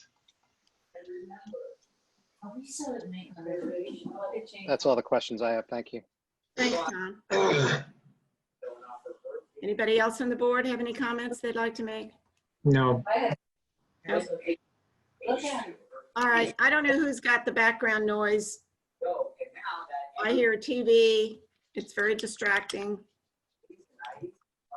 Please turn it off, turn it down, go to another room. Okay, guys, do I have a motion to approve or disapprove this application?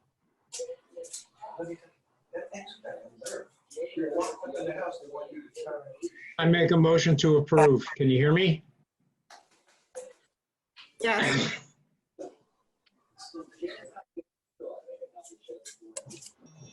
Wait a second.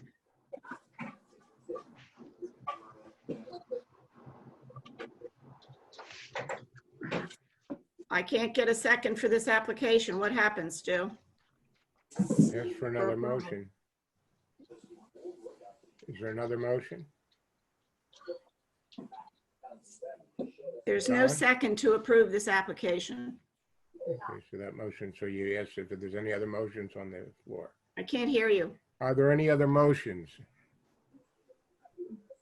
This is Don Caxis. I make a motion to deny the application.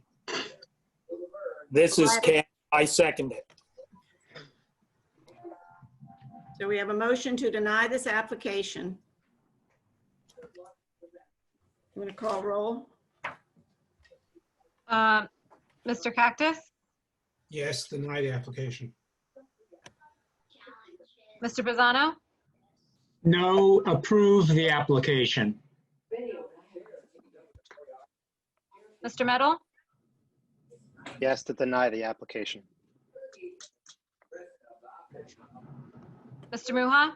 Yes, deny the application. Mr. Horinsky? Yes. Approve or deny? To the motion that's on the deny? table right now to deny. Mrs. Eddles? Yes, to deny. Mr. Genna? Yes, to deny. That should be it. That's 7 members. Okay, thank you very much for your time and consideration. Appreciate it. This application has been denied. Thank you very much. Thank you. Okay. Joe, did you want to say something? Your hand is raised. Or should I put that down? No, you can put it down. All right, moving right along, we have application 2005, the Damiamis, which is Sally's Dock, for approval of some grants for transient docking for boaters and an additional 17 restaurant seats. Yes, good evening. James Rabin on behalf of the applicant. Give me a moment, Mr. Rabin. We'll mark some exhibits, if I may.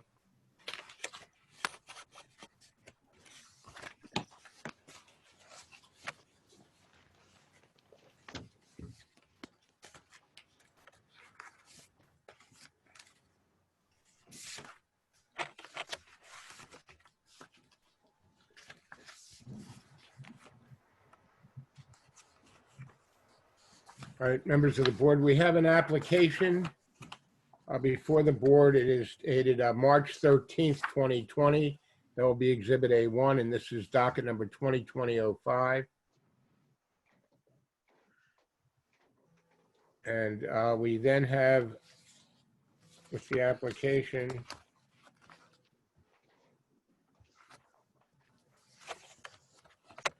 we have a set of plans. It's called a from East Coast Engineering. It's NJDP application plan. That's under signature of Jason Marciano, and that is dated May 9th, 2018.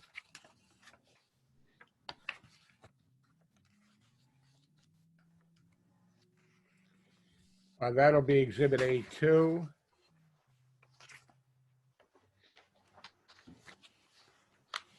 We were provided with a copy of the resolution of memorialization dated 2018-11, which was the last time this property was before the board. That will be Exhibit A3. And we have a letter that's attached to the application. It's actually a written statement.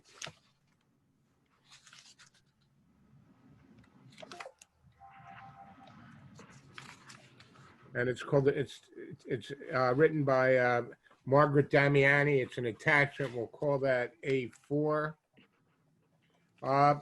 You've received, Mr. Rabin, the April 1st letter of Owen Little and Associates. Yes. Any, we're going to enter that into evidence as Exhibit B1. Any objection? No objection.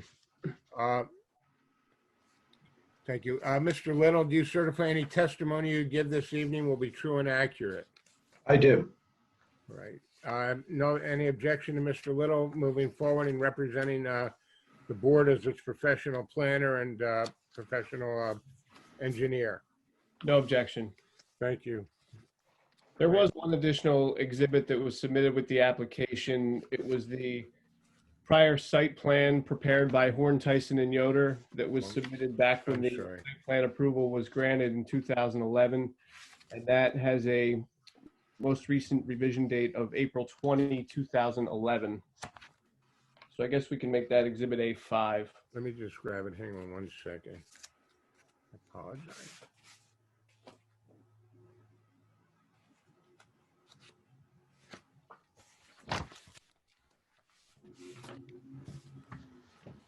So that'll be Exhibit A5. That is the plan prepared by Horn, Tyson, and Yoder. dated April 20th, 2011. That's the last revision date. And that is the plan that is being shown now on the map. Thank you. Yes. Thank you. The subject property is owned by Patrick Damiani and Margaret Damiani. They operate Polly's Dock at the site. And currently at the site, there is a restaurant and a one-story restaurant building, an office building, and also a single-family dwelling. Mrs. Damiani, Margaret Damiani, is going to testify. She's the only witness I have this evening. To give the board a little bit of a background of the site plan approval was granted back in 2011. At that point, there were boat rentals at the site, along with some sale and rentals of fishing equipment. And at that time, it was requested that a restaurant be approved as well at the site to permit some takeout items. And there was no seating at that time, strictly takeout for a select number of food items. And then back in 2016, the applicant returned to the board at that point for the approval of 3 picnic tables and seating of up to 20 people and 2 servers for the restaurant. And also they had gas installed, gas in a FReilly, so they requested approval to operate the gas at the restaurant. Then in 2018, the applicant returned again, and they were approved to increase the number of patrons to 44 and to increase the number of servers from 2 to 4 servers. Now, currently at the site, there are 24 boat slips. 12 of those are Polly's Dock rentals. The other 12 are transient boat slips. And what the applicant is proposing is to increase the number of transient slips by 7, and that would bring the total number of slips to 31, with 19 of the 31 being transient slips. The idea being to increase boat traffic coming into Beach Haven. There's no restriction that the boat slips be used for customers of Polly's Dock. It's for anybody that wants to travel by boat to Beach Haven. They can utilize Polly's Dock to rent these 19 transient slips. And there was a CAFR permit that was approved in September 2018, and that permitted the removal of existing docks and the construction of a number of docks at the property. The applicant is currently in the process of constructing those docks, and the plan submitted with the CAFR application shows all of the docks and the designated boat slips. Also, there was a Department of the Army approval that was received back in 2018 as well. And also the applicant received a boating infrastructure grant, a Tier 1 grant from the New Jersey Department of Transportation, and that was in 2018 as well. And the applicant is, in addition to requesting the 7 boat slips, they're also requesting the number of patrons to increase from 44 to 61, with the addition of the 7 slips, being that there will be additional people traveling into the dock. So the reason the applicant's before the board here this evening is the marine commercial zone has a parking requirement that's triggered for marinas when there are boat slips. So there's 3 boat slips, 1 parking space required for every 3 boat slips. So there's additional parking that's required as a result of adding these boat slips. Now, in reality, there's this type of boat slip is not going to increase the need for parking in the area because it's only people that are traveling in by boat. I think the intent of the ordinance within the marine commercial zone to have 1 parking space for every 3 boat slips is for people that have slips that are marina when they come to park and then go out on their boat. But that's not a situation you have here. There are just additional transient slips where you'll have people arriving to Polly's Dock. So there's no parking that's going to be required as a result of the additional boats that are coming in. And that's an overview of the application. And I think at this time I'll call Margaret Damiani to testify regarding the the docks. Mrs. Damiani, will you raise your right hand, please? Do you swear or affirm that the testimony you give tonight will be true and accurate? Yes. Thank you. Can you get closer so we can hear you? Thank you. How's that? Can you hear me?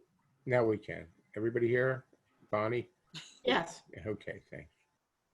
So, as you know, Polly's Dock has been there since the 40s. The Jormans started a boat rental business, and there was always boat rentals, bait and tackle, and also transient docking through all those years. And as boats got bigger and more powerful, they needed more transient docking.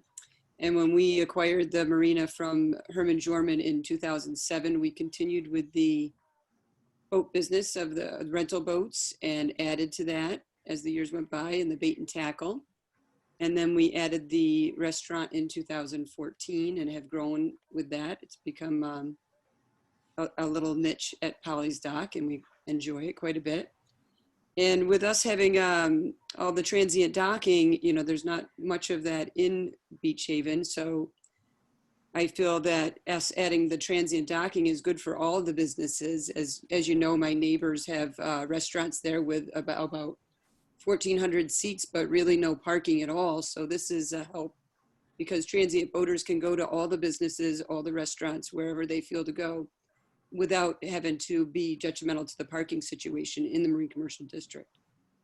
And when I applied for the marina renovations through the NJ, you know, for the CAFRA approvals and the Army Corps approvals, my neighbor was notified of my applications and allowed ample time to review and submit any objections he had. And those objections were reviewed by the state and well noted, but still I was allowed to have my CAFRA approvals and the Army Corps of Engineer approvals.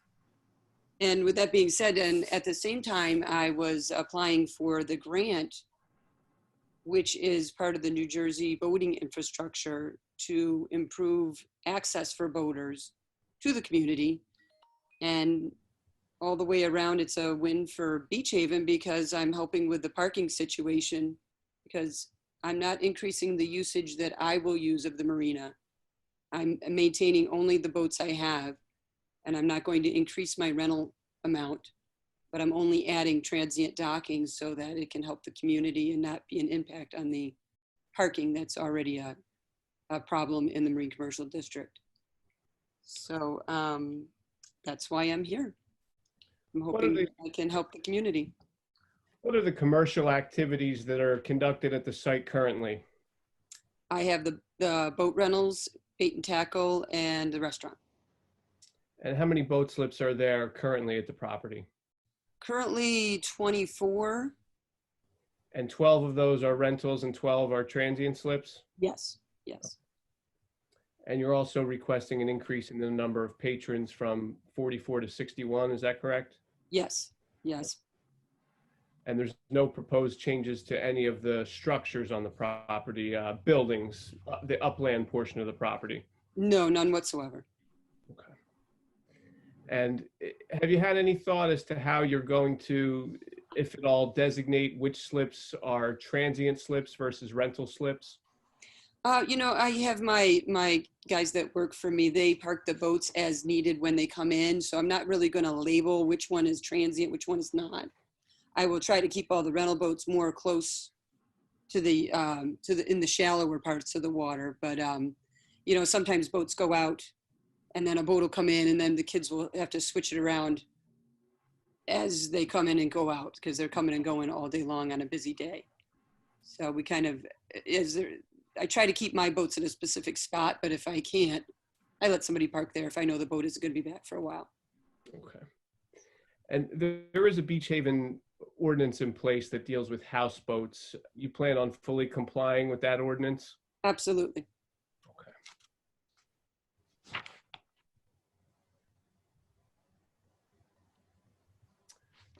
What's that mean, Mr. Rabin? Well, there was a note in Mr. Little's letter just noting that there is in fact a houseboat ordinance, and basically what the ordinance says is it restricts houseboats within the borough, with the exception of marinas, but you have to meet certain conditions if you do have a houseboat at your marina. So while she doesn't have any, it's my understanding, houseboats there currently, in the event she were to have a houseboat there, she would have to comply with the ordinance. Thank you.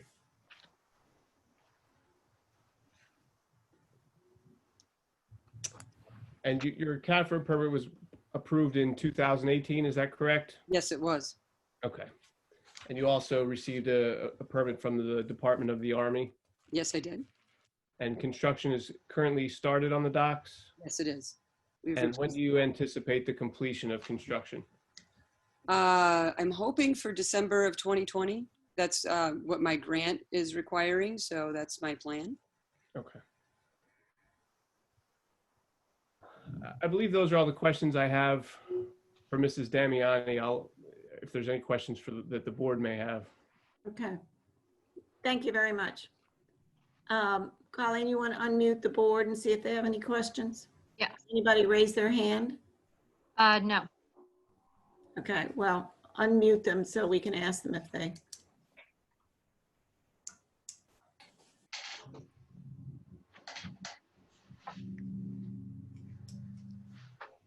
Can I ask a question? That'd be me. You certainly may. All right. Colleen, can we see the DEP plan? I can't seem to pull that up to get a close look at it. To see where the proposed docking is going to go.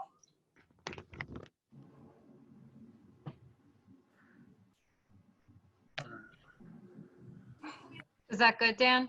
Yeah, it's pretty good. I mean, I like the idea of having more transient slips down there, but it's kind of hard to see. It's pretty small. Are you putting slips parallel on the south side of your dock? If I can zoom it a little. They're right there. Yeah, there we go. Mm-hmm. Better. Oh. Which dock is it that you're referring to, Dan? The southernmost dock, which would be the longest? Yeah, the longest one, the southern slips there. Right. Yeah, the blue rectangles there represent the proposed slips. Yeah. How are you gonna? I like this idea, but how are you gonna manage boats in between those two docks? I mean, it doesn't look like there's a giant amount of room in there. Can I speak? Yeah, please. So my idea is between the two docks, because it is small spaces for my employees to manage those boats there, so that I'll keep my boats there more than trying to have the transients come in and out of that space. Yeah, that's a good idea. Yeah. Yeah, that's my plan. That way I have control over it, and then all the outer ones in the deeper water will be more the transient, just for the safety. Okay. Do you have 12-foot boats?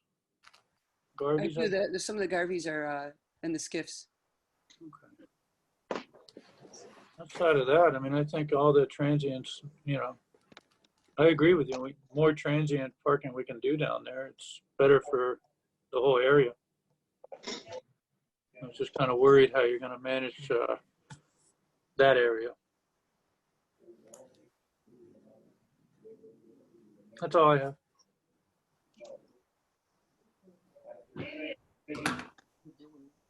Anybody else have any questions? Don Cactus? I have a question on the parking. The layout shows only 6 parking spaces. Is that accurate? Yes, I meant to clarify that. There was, Ms. Damiani's statement said that there were 9 spaces, but it's actually 6. That's what was approved in 2011, as shown on the site plan prepared by Horn, Tyson, and Yoder back in 2011. So the parking situation remains the same with the 6 spaces that were approved in 2011. And there's a requirement of 14, is that correct? That's correct. Okay, staying on the parking, the question I have is, if you provide for you're going to be, how many parking spaces can you actually provide for 60, or was it, how many patrons you're gonna have? 44. 60. 44. Yeah, 44 patrons now. You're talking about adding another 17 seats. Correct. That's gonna be 61. So how many parking spaces are you gonna make available for a 61 patron coming to sit at your restaurant? Can I speak? Yes, go ahead. Well, the more patrons will be because they're coming by boat. So the parking's not an issue for that. That is more expected by the boat traffic that will be coming in. So not by car. And also according to Frank Little's estimate of our parking spots, if you look at that dated April 1st, is that we have 9 existing spots and 1 handicap.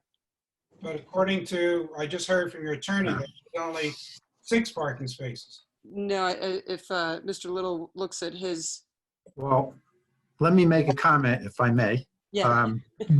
We wrote the letter and there was an indication there were 9 spaces and the application stated there were 6 and we requested the discrepancy be resolved.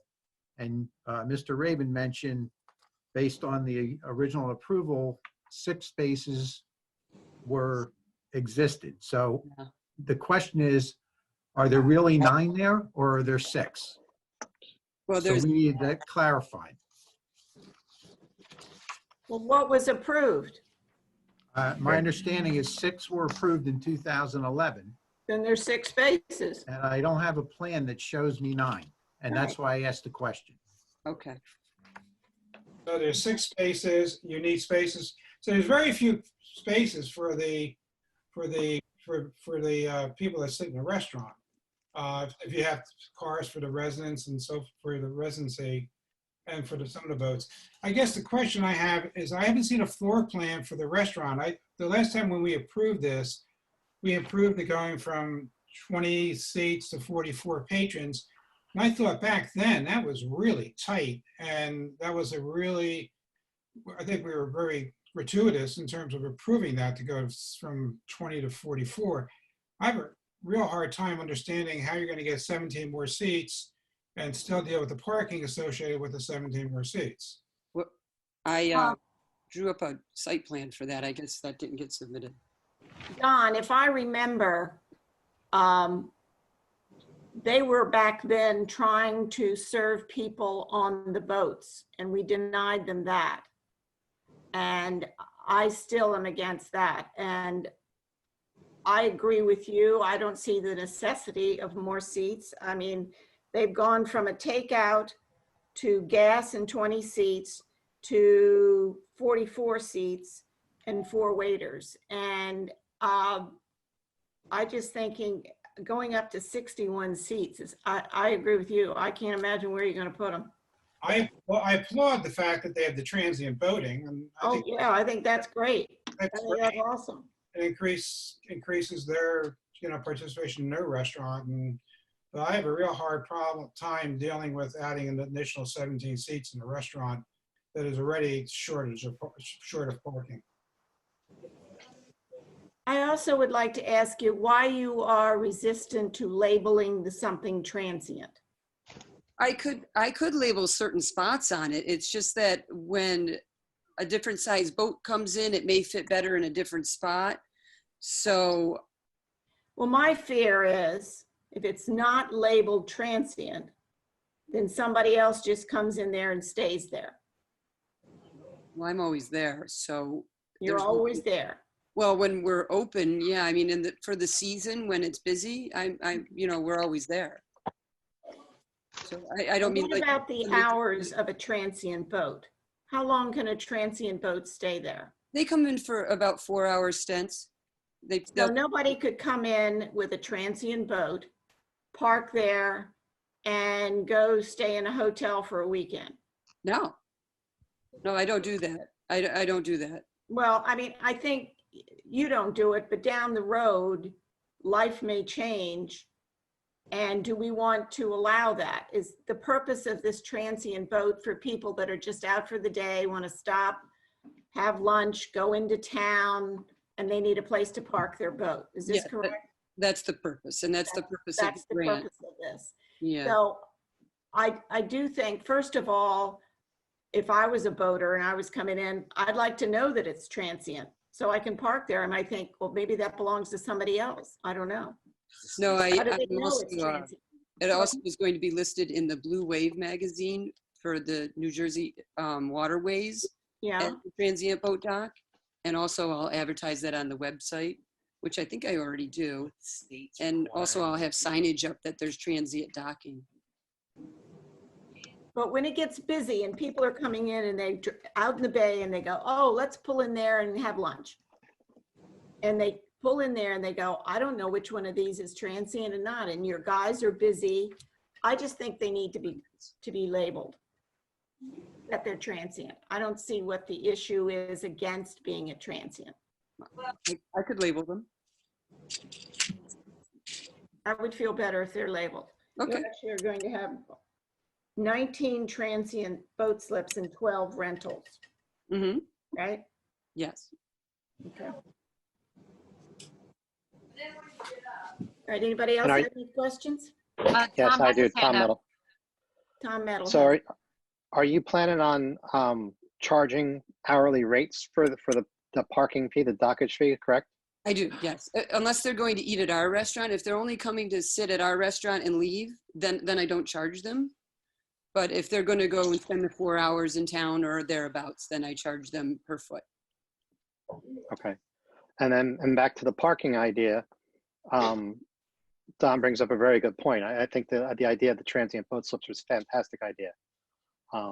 As far as the extra seating at the tables, are you going to limit the amount of people per the boats? So if you don't have people that are coming in parking out the waterway and people parking out front to come to your restaurant, you understand what I'm getting at there? It can be disproportionate. What do you mean? The amount of people that are actually eating, parking their boats and eating and doing as the transient boat slips is designed for, versus the amount of people that are coming into the town parking, eating, and taking up valuable parking spaces. Right. No, you know, we utilize the town parking spots as much as the neighbors do, I suppose. Sure. But, you know, obviously I know all the people coming in via boat, if they can go wherever they want and eat, they don't have to eat at our restaurant. They're welcome to go to the other restaurants and therefore not require a parking spot to patronize the other restaurants too. But you're kind of selling the idea of the extra seats because you have the transient boat slips. Right. As compared to, yes. Yes, and also I added the deck, which increased the space that I have. Okay. I added a 8 by 50 foot deck that I added on. 10 times 50. Okay. That was all I had. I must say that you need to be recommended for getting that grant. I'm glad you went out and did all the work for that. It was Congratulations on that. Thanks. Joe, did you have your hand up? Did you want to say something? Yeah, I did. Tom asked part of my question as to whether or not the Damianis would charge the transient people when they came in. And I think it would be expedient for them to take a credit card and have certain terms that these transient people have to abide by. Otherwise, their credit card is going to be hit X amount of dollars or a fine or whatever to protect the other transient people that might want to come in and to protect what the restaurant is trying to achieve, is to get some cyclical movement throughout their restaurant. Secondly, again, it's they can do whatever they want. But secondly, as I understand now, and I've been there many times, I live on Coral Street, and we take our bikes over and we walk over with the family. But I'm just wondering, is there any incremental, and I don't think there's going to be any incremental spaces needed for these transient slips, and I don't think there are. I really think that, in my estimation, but then again, I'm a sample of one. We've never driven over. We walk over or we take our bikes. And I think for the most part, if the Damianis can speak to how their restaurateurs get to the restaurant, not that they have to have a survey or anything, but they do have bike racks and they do encourage bicycling. But I don't see spaces as being an issue. labeling possibly the transient slips is okay, but it seems like from what Ms. Damiani is saying, that it's a very dynamic environment. And if you've ever been down there, it's a very dynamic environment. There's things going on all the time. We fished off the dock, we rented their pontoon boats, whatever. It's dynamic, but the guys on the dock seem to have a handle on it. But again, I'm not swaying one way or the other, but it seems like a viable proposal. That's it.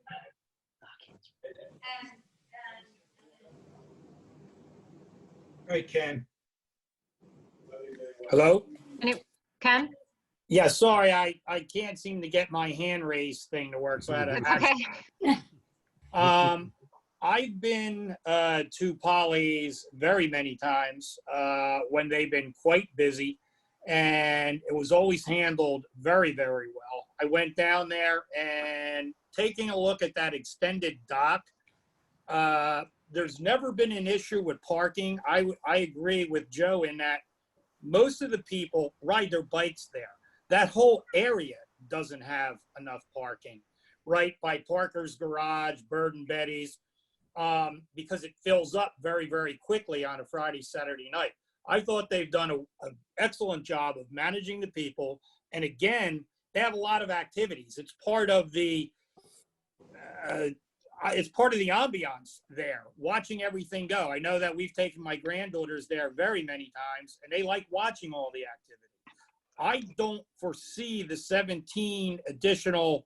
I think if you've added that deck area, the extension on that deck, I don't see, to be honest with you, they could fit some more people in without the deck.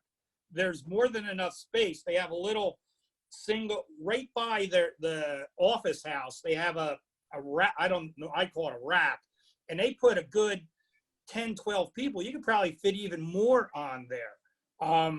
I don't have a problem with their additional seating, and I think that the transient boat, that's exactly what we need. Ken, Yes. do you remember the last time they came before us? Yes, I do. Wasn't there an issue about the strength or the substructure of that deck?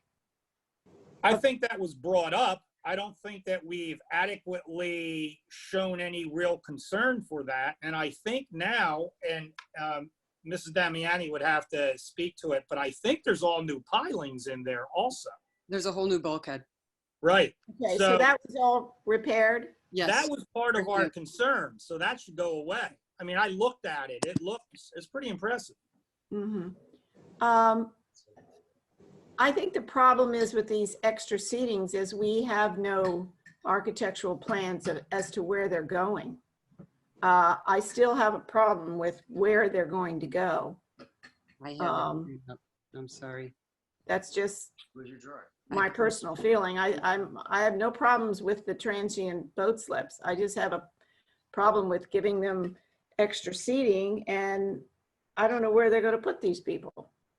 Here's my concern with the current situation the world finds itself in. I think as a business owner right now, and I'm going to steal something I heard Bill Burris say at another meeting. It's not that we are trying to make profits, it's we're trying to save our businesses. And I think if given the opportunity to add, with social distancing, it's going to change anyway. You know, you might want to add 17, but they employ that 6-foot rule. That's going to be knocked down. So I say, let's. Well, if you're going to do social distancing, Ken, they're not going to be able to fit the people that they have now that they're approved for in there. That's my point. 17 more, yeah. That's exactly what I'm saying. That's why I'm saying it's almost a moot point. Why are we talking about it? Because when we open up, it would be available, whenever that is. Maybe it's not this summer. Maybe it's the fall. Maybe it's next year. Okay. All right. Nancy has her hand up. Yeah, I Margaret's do. trying to show something. What? This is my seating chart. How come we didn't get that? I don't know. Mr. Ray-Ban had it. I don't know why. You know, I think what happened was I thought that was the one that was previously submitted to the board, so I apologize if that wasn't submitted. I don't know if you can see it or not. I can see round circles, 1, 2, 3, 4, 5, 6, 7. And we're gonna put a bar in along the new deck with seating at it so that you can look out over the water. Does that look like 6 additional seats? Well, I added a table. There's like another 2 tables in there, and I included the bar area that is underneath the awning. Can you point the awning out? The office awning is right I think here. it says roof cover. Right. Oh, okay. Right, and then there's a bar here we're gonna put in, and a bar here. And then along the building here is another bar. And then I added 2 tables along in here. And then all these little spots are seats. Yeah, I see. I got a question for you. Is the 8 by 50 foot dock something we're approving tonight, or has that already been approved? That's through my CAFRA approvals. Okay, so that was approved through CAFRA. I've had those permits since 2018. Okay, so we're not dealing with that approval. It just says proposed 8 by 50 foot dock. No, it is, I'm only here for the parking ordinance requirement for the 1 parking spot for every 3 dock spaces created. Okay, But my spots are all transient, so. And we're here actually because the borough doesn't have an ordinance pertaining to transient docks and parking spaces. That's why we're here. She's putting in transient docks and this issue came up. But I think it makes a lot of sense. You're in a boat, you don't need a parking space. Hey, Frank, the CAFRA improvement. Nancy, I'm sorry, Nancy has Nancy had did her have a question. hand raised. Sorry. I'm just trying to Sorry, do it right. Everybody keeps chiming in without doing that. But anyway, basically, I just want to say a couple things. Yeah, the reason Margaret's here presenting this is because the borough, when the ordinance was written, they never considered things like transient boat slips. When we have to change our ordinance, and that takes a while, it's actually faster to come to the land use board right now than to change our ordinance, which we will do, because other people might want to do this as well. I wanted to just to say a couple things based on Ken's comments, one of which is I totally agree with what Ken's saying. The one thing I love about Polly's is when I go there, I kind of feel like I've walked back in time. I remember fishing there with my father when I was a little kid, back in the 40s and the 50s. I hate to think how old I am. And it just is wonderful to be able to sort of sit almost in the bay and have something to eat. It's really special. It's a special part of Beach Haven that we don't have many places like that have remained. I have 2 suggestions.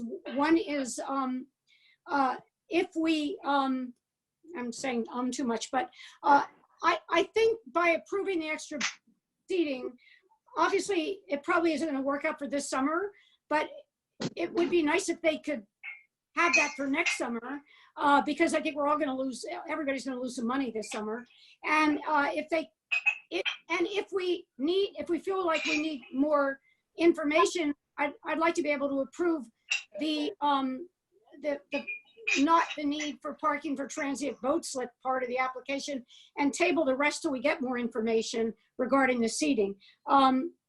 That's just how I feel. So, okay, done.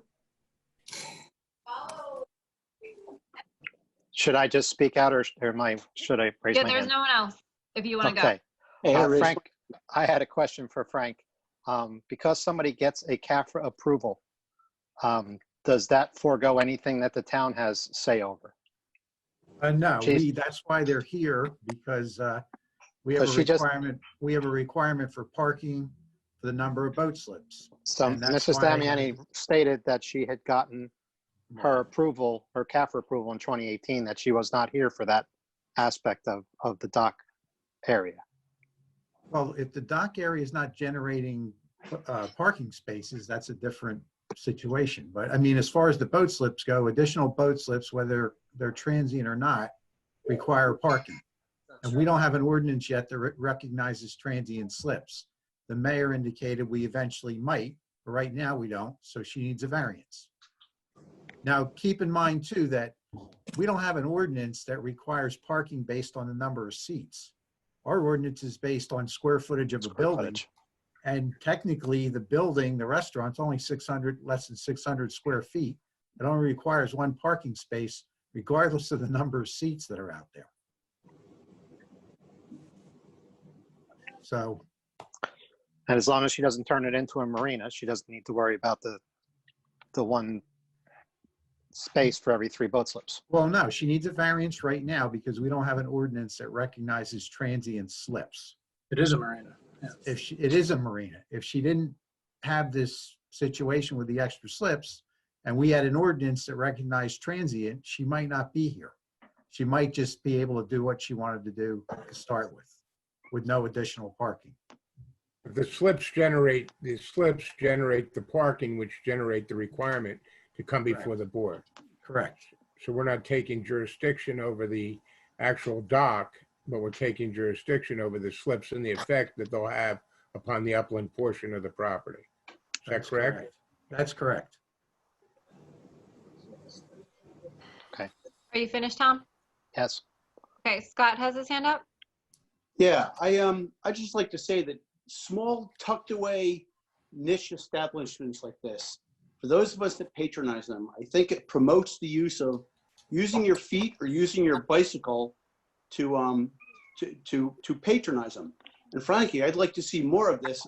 And I don't think parking spaces really matter for something like this. I think we want to promote use of feet and bicycles and not cars for places. So I have no problem with this plan as presented. Dan? Yeah. Along that line, you know, it's kind of a different, they are a marina, so the 3-to-1 but it's being operated differently. You're not going there to get on your boat. You're going there on your boat to get where you want to go. So it's a little bit different. You know, I understand the other way around. You might have a group of people, not this summer, but you might have a couple of groups of people that come down and jump on a boat and go, like at my place from Morrison's or, you know, other marinas around the island. So it's kind of a different ballgame by what they're proposing. I did have another question for Margaret, though. Are you implementing a 4-hour time limit on the transient slips? Well, I try to keep it to 4 hours, but I mean, some people are shorter, some people are longer. I don't, you know, as long as they're not taking space all day long on people. Right. Are you prohibiting? And also for the part of the grant, I am going to keep a log of boats, have to keep a log of boats coming and going, sizes, and all that for the next 20 years. It's part of the grant. Oh, that sounds like fun. The other thing I wanted to ask, part of the grant, do you have to do a pump out station or anything like that? Or? No, it's strictly for transient. It's just a boating infrastructure grant just to improve New Jersey's waterways access to the local businesses and boater enjoyment, I guess. Yeah. What's the biggest boat that you can put in there in a transient slip? What's the biggest boat? Yes, that you could park in one of those transient slips. On the ends, we could fit like a 34-foot, probably at most 34-foot in our marina, you know, because it's the depth and the out at the end on the pier. And then as you get in closer, obviously the water level the draft gets lower, so it'll be a smaller boat. But we, you know, accommodate as best we can. The kids run a lot and do a lot of jimmying around of boats. Jim? I think we're overthinking this a little bit. To me, in effect, the transient slips are really providing parking spaces. They might be paid parking spaces, but they're providing parking. So as far as the restaurant use, I don't, you know, I think they're providing probably more than adequate. Tom? So is this in perpetuity? If the Damianis decide in 3 years from now they want to retire and move to Florida and they sell it to Jojo the Ragman and he decides that he's going to make that small Morrison's, is this going to be, this is kind of what I'm concerned about with the parking area. I think now I understand what they're saying. I think it's a great idea. But the problem is, like I said, a couple years down the road, is it going to be deed restricted? Should we have something on there that you can't change it back? The grant has the restriction of 20 years. Oh, it does. Okay. We'll get a copy of the grant, but I think if it is approved, there has to be certain restrictions based upon what's presented to us tonight, because the approvals follow the land, and we see that, Tom. You know, it's like no good deed goes unpunished. Exactly. Which we've learned in numerous through our experience here. So I think if it is approved that it's limited based upon the representations, and we'll spell that out in the resolution that were represented to the board this evening and in the submissions. Thank you.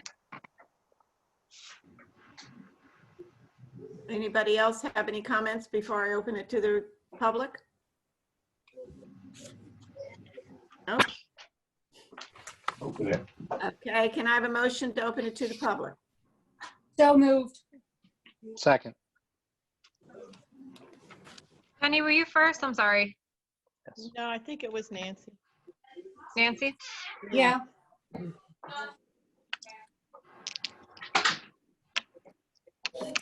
Okay. First hand raised is Polino, if I say that right. It is. It's Karen Polino. I'm just checking, you're talking about the parking spaces. That's a very congested area back there. So Ms. Polino, do you certify any testimony you give tonight will be true and accurate? I do. Thank you. And are you a property owner in the area or in the borough? I am. And what would that be? So, the whole parking area. We need your address, please. It's 600 North Delaware Avenue, number 7. Thank you. Thanks. That's weird. You didn't ask anybody else in the previous hearing about. Oh, Yes, we did. everybody Yes, gave we their did. address, ma'am. Yes, we did. Go ahead. Well, I was listening and no, you didn't. But It's that's on the record. That's right. Anyway, so, the whole issue back there, is all about parking. There's several establishments back there that have next to no parking for the capacity that they have. So if you grant a variance about parking, like Mr. Vernon has plenty of parking in his project, and there's all kinds of, static about that. If you grant variances about parking, how does that play out for the rest of the businesses back there?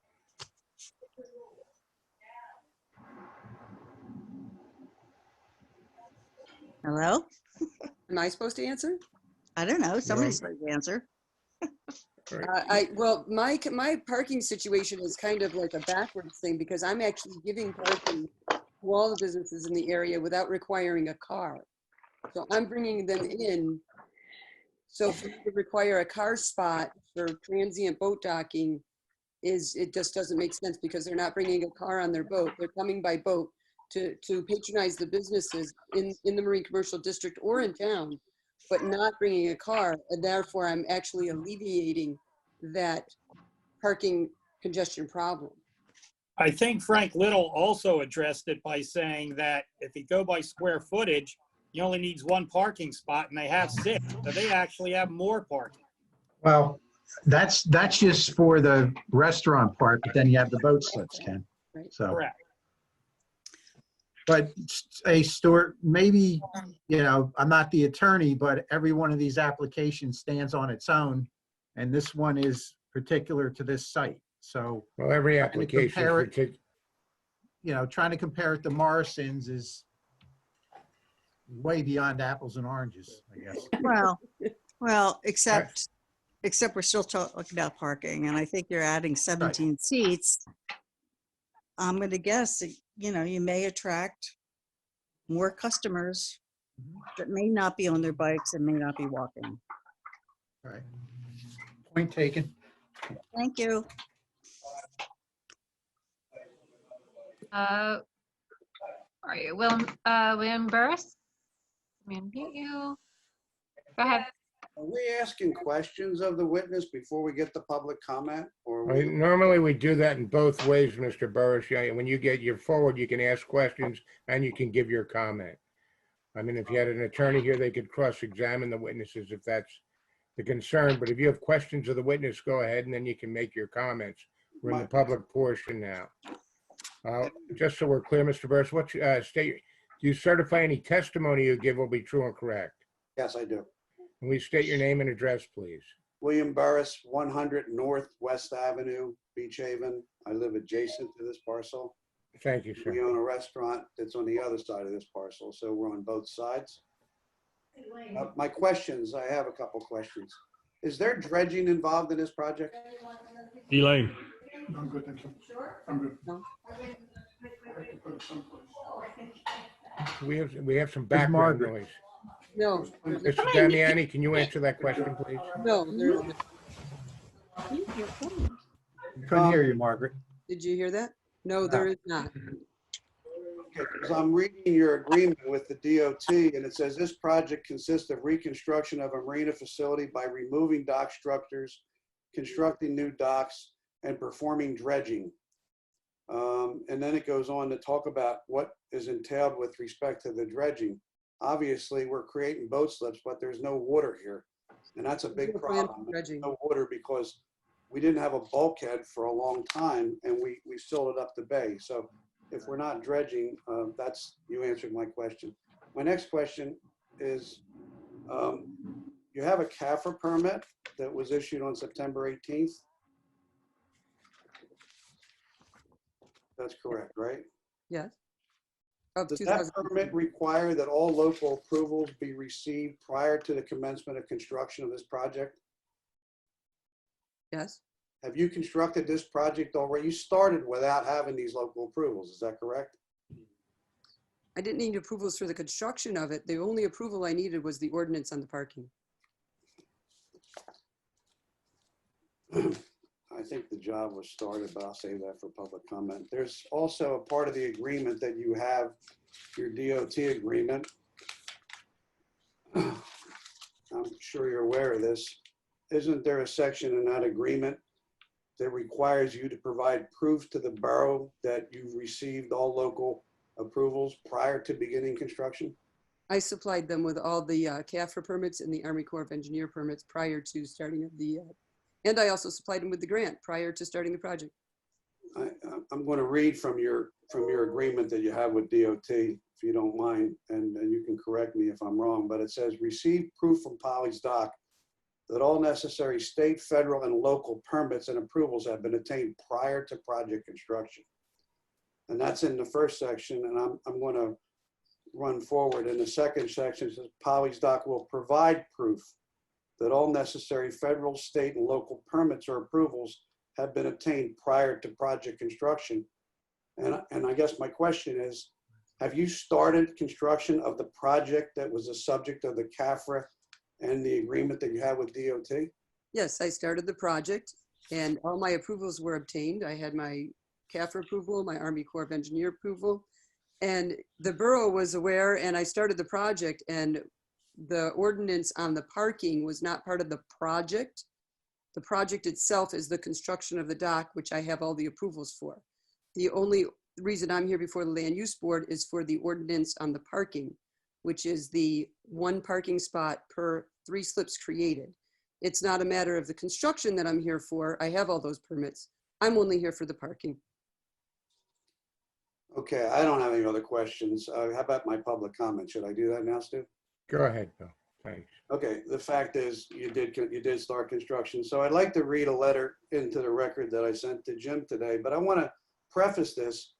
We're not opposed to the project. We're on both sides of this project, but what we're watching is a project that continually asks for forgiveness and never permission in every instance with every previous application. So my letter says, good morning, Jim.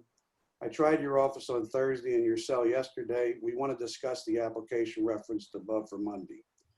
We were served this past Monday with notice of hearing. While we were unable to view the entire zoning file, Colleen McNally did make copies for us of the application. The biggest issue with this property and the applicant is the concept where they file these applications consistently asking for forgiveness and never permission. The original application, docket number 2011-03, heard on May 2nd, 2011, reflects the property maintains 6 off-street parking spaces and 5 transient boat slips. They sought and were granted the ability to accommodate the customers at the property, including breakfast sandwiches, hamburgers, hot dogs, and other prepared foods. They did not propose any table or waiter service. The proposal was limited to a takeout prepared food operation through a takeout window. They agreed to not have any more than 3 employees on the site. After repeatedly exceeding the previous approval from their prior resolution, they submitted a new application with docket number 2016.05, which was heard on March 7, 2016. They were approved at that hearing to change the restaurant provision from takeout to approved seating for 3 picnic tables with a maximum capacity of 20 people. In addition, they sought to add 2 employees to serve the new patrons. There was no change in available parking spaces, boat slips, or transient spaces.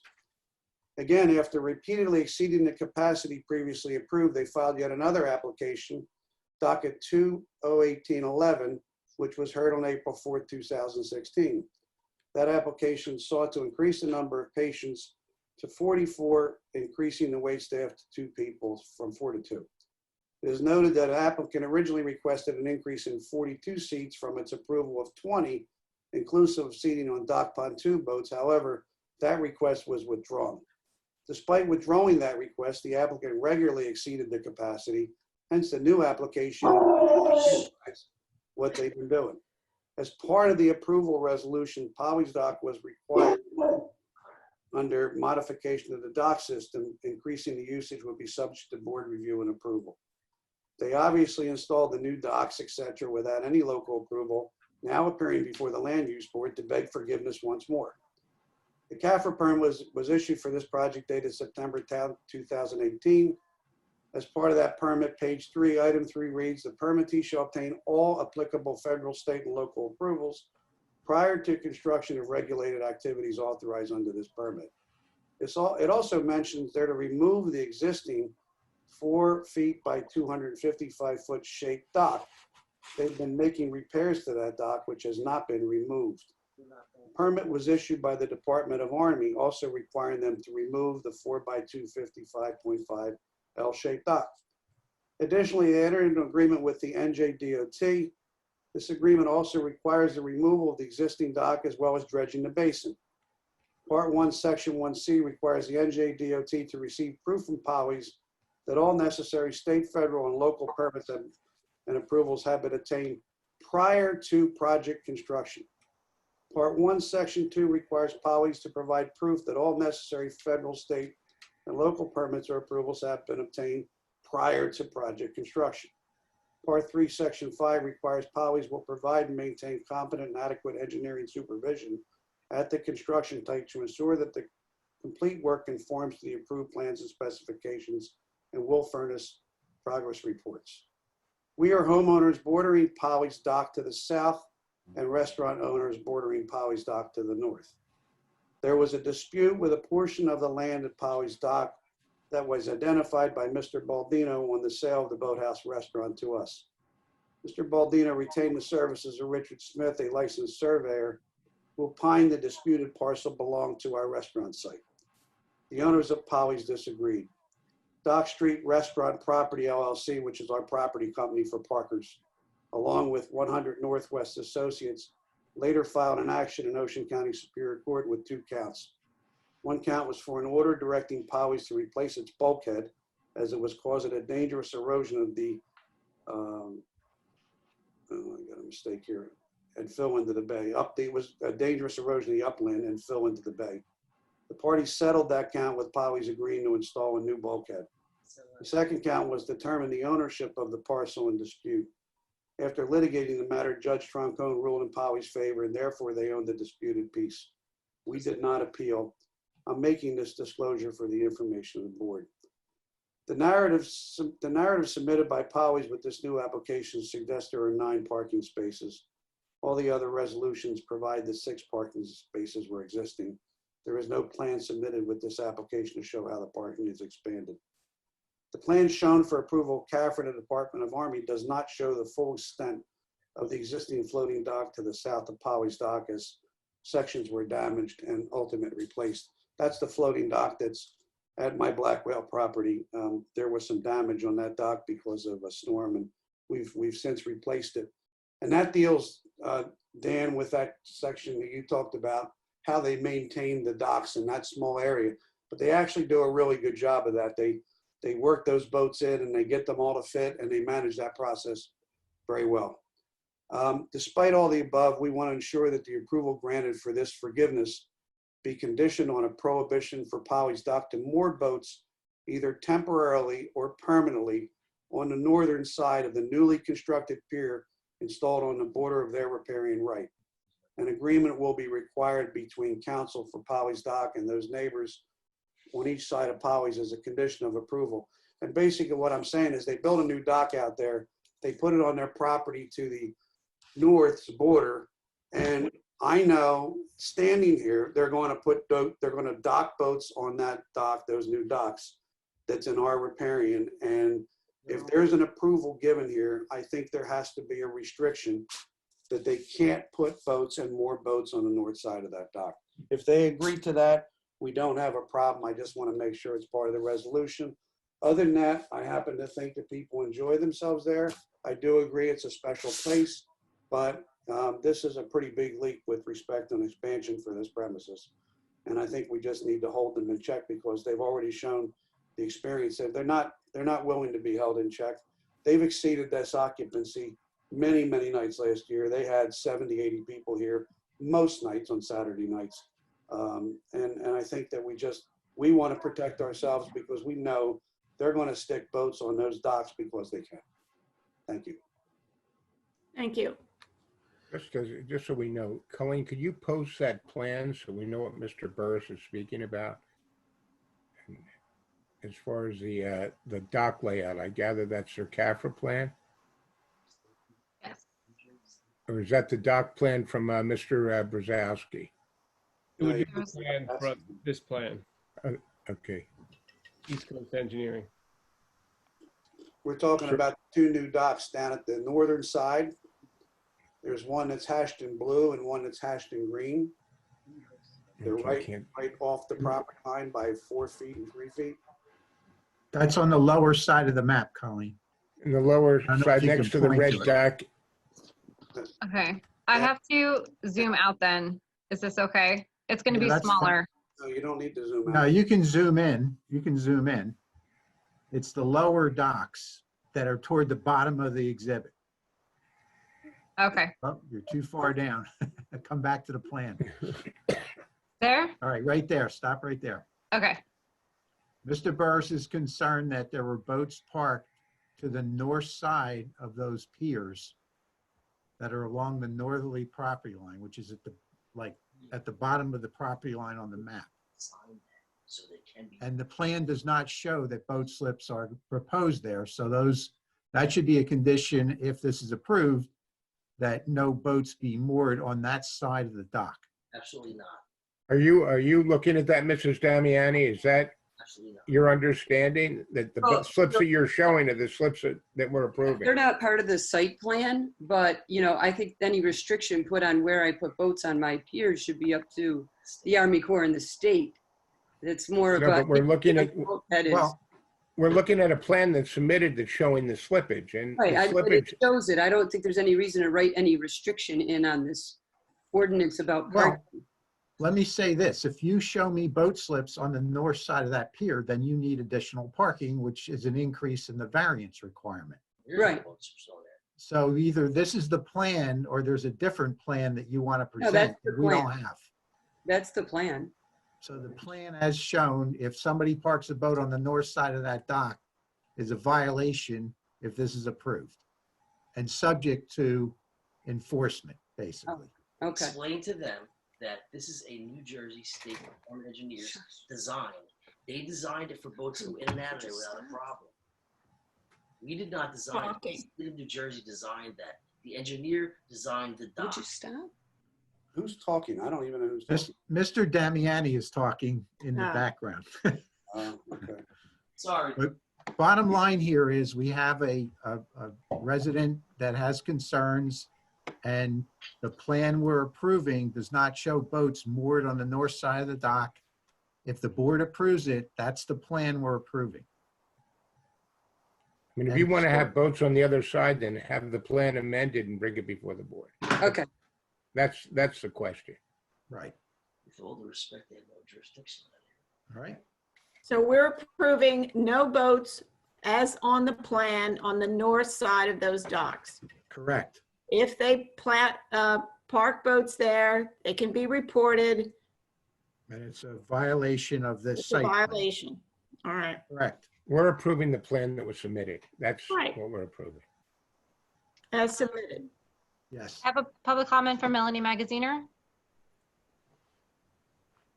Hi, everyone. Ms. Magaziner, do you certify the testimony you give tonight will be true and accurate? I do.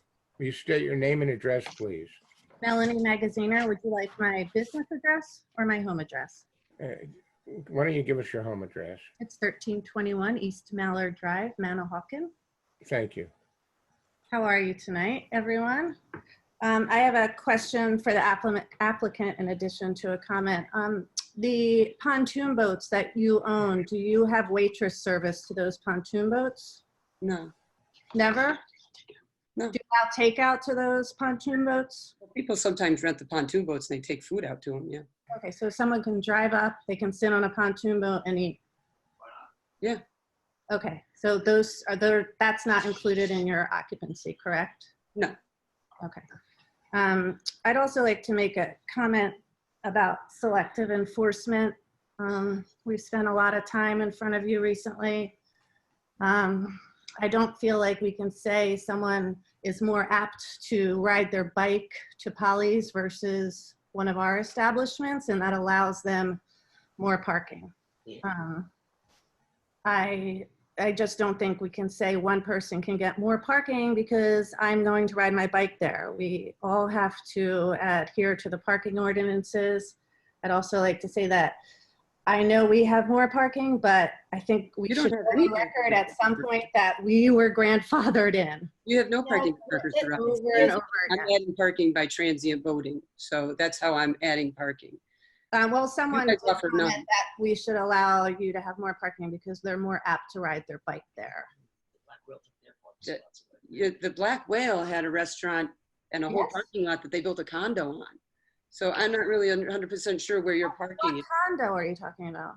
The parking lot that you had for the Black Whale, there's now a condo there. There's no parking. That's not true. Our All parking. right, I'm going to cut I don't think we need this. We don't need all this history. This has nothing to do with. No, Black that's my Whale. point, but we should all be held to the same standards and selective enforcement. Thank you for your comment.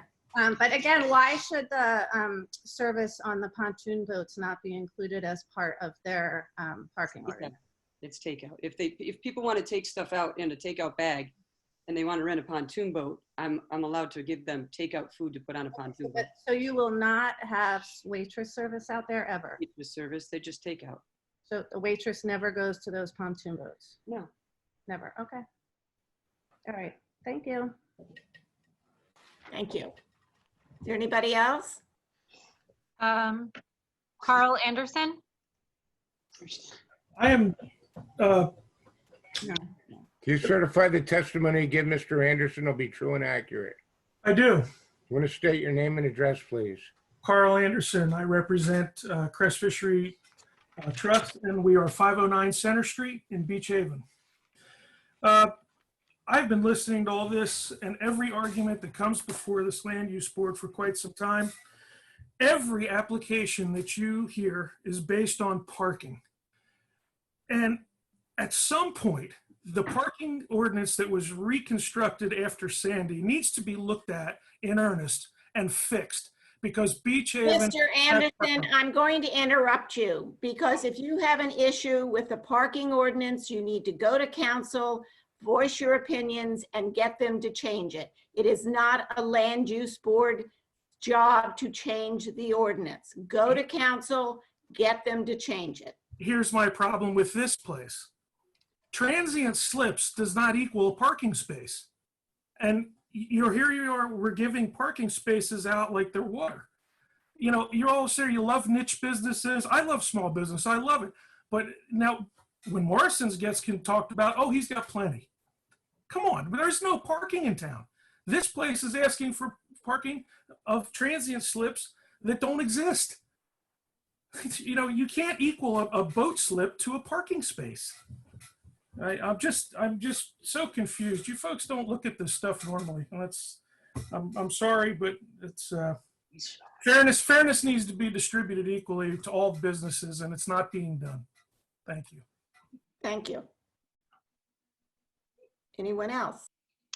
Barbara Kona? Yes. Oh.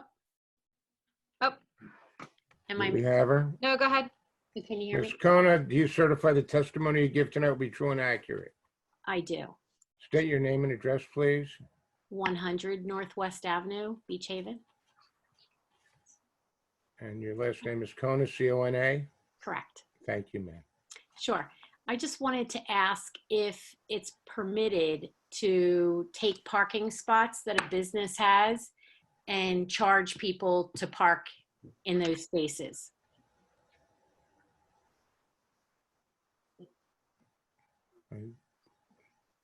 Does anybody have an answer to that? The only reason I'm asking is because I've seen Polly's post a large vinyl banner on their inside of their fence that says they allow people to park there for a fee.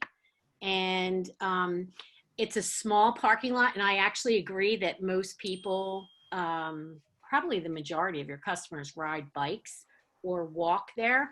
But I would also say that it's a pretty dangerous situation, that parking lot, because you pull in and you're facing the water and there's really not the turnaround capacity. In other words, you're pulled in on an angle parking the cars, and there's not the turnaround capability for a car. So a lot of cars back out of your lot, and then you have bicycle riders or cars that zip around the corner from the Bayfront area there at Dock Road and back in there. And so it presents a dangerous situation with people backing out of your lot and cars that come around the corner where they're allowed to just go without stopping. So, Excuse me, Ms. Kona, I just have a quick question, because are you running a paid parking lot there? I thought the parking is limited to the business at the site. Is that correct? It is limited to my site. It was to discourage, because a bunch of people would park in my parking spot and then go over to Parker's.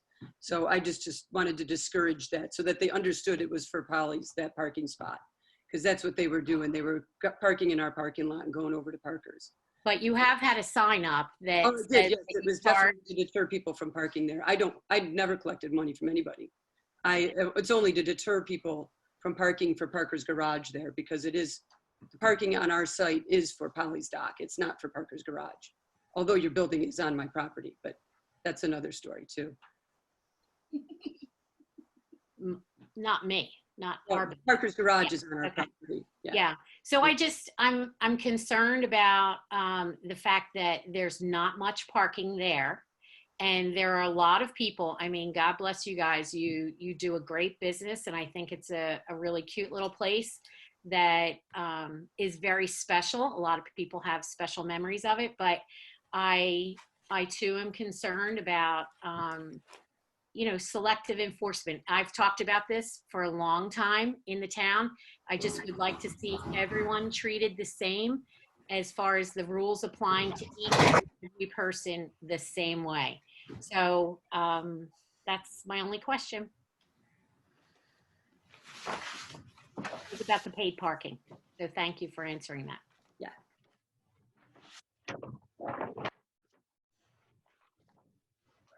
There's nobody else with a hand raised. I would like to say something. It's Christy Davis, 9 Leeward Avenue, if that's okay.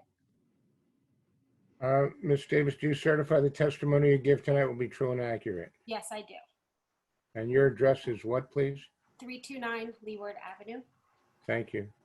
I just wanted to, I think it's a great idea. And I just wanted to clarify. So, because it gets confusing, because I think people get off task and it's hard to follow. Like, kind of have to get back to the base of what is being asked. So what is being asked is to add these transient slips, which will not need parking, correct?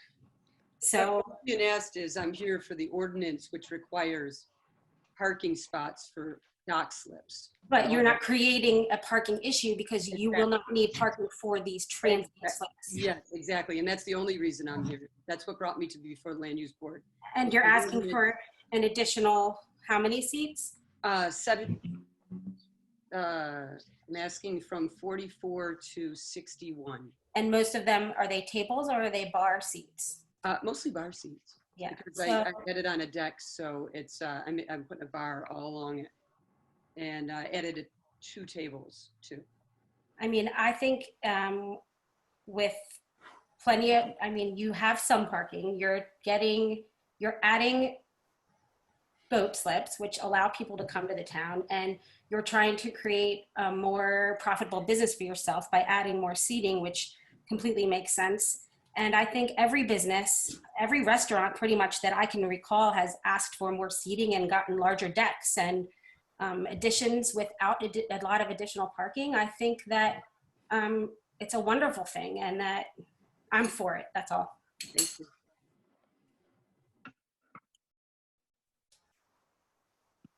Anyone else, public comment?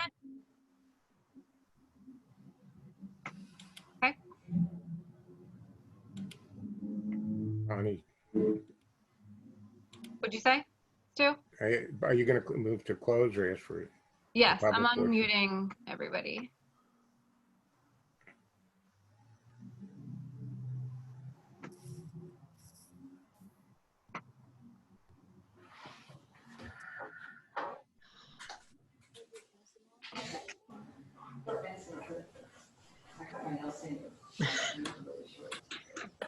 Okay. Okay. Melanie Magaziner has her hand raised again. Do you want to close or? No, she had her chance. It's after 9 o'clock. This meeting's only supposed to go to 9, so we're done. Do I have a motion to close it to the public? Motion to close. Do I have a second?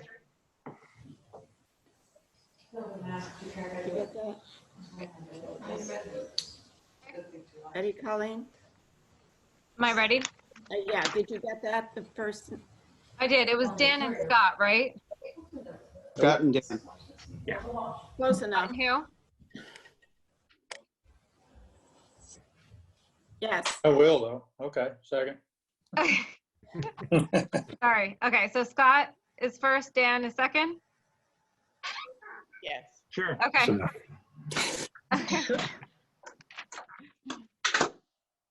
Okay, was there any further questions or discussion by the board on this application? Do you have any questions about why she's here, what she's asking for, all the ramifications?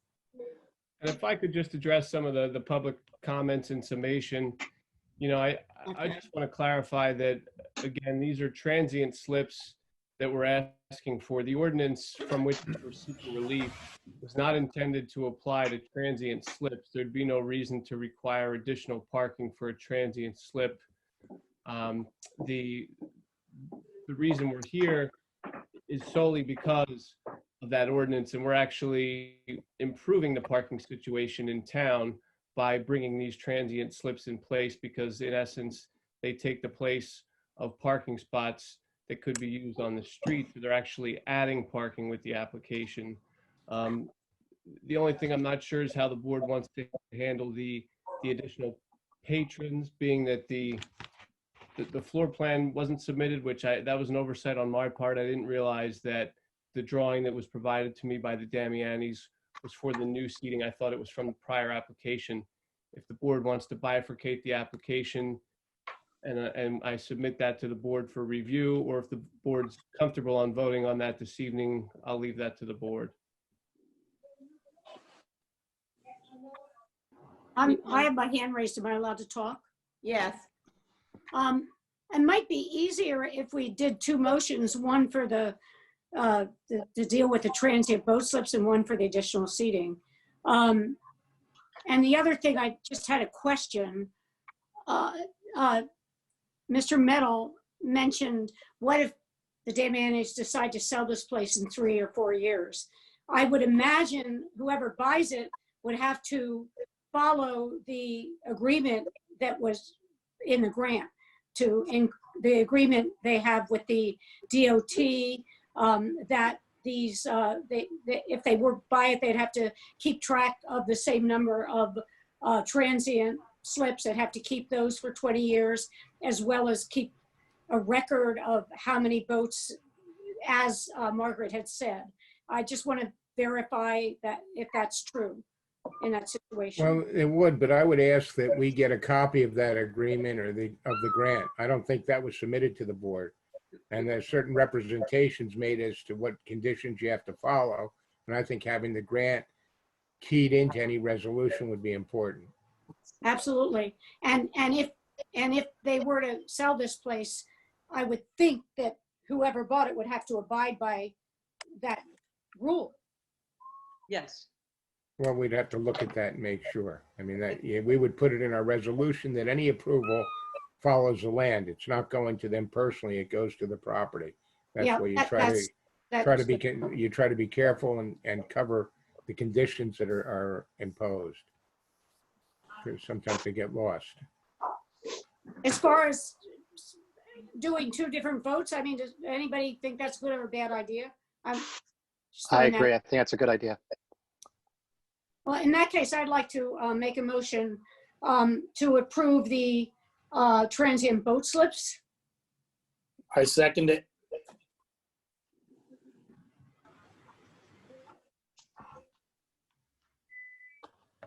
Joe, do you think you could unmute yourself? I can't unmute you. I was just Thank trying to you. avoid background noise. It's okay. All right, roll call. Mayor Davis? Yes. Mr. Cactus? Yes. Mr. Allen? Yes. Mr. Stevens? Yes. Mr. Pisano? Yes. Mr. Metal? Yes. Mr. Muha? Yes. Mr. Herensky? Yes. Mrs. Eddles? Yes. Mr. Genna? Yes to both. Mr. Tinquist? Yes. Mrs. Baxter? Yes. Mrs. Lenhard? Yes.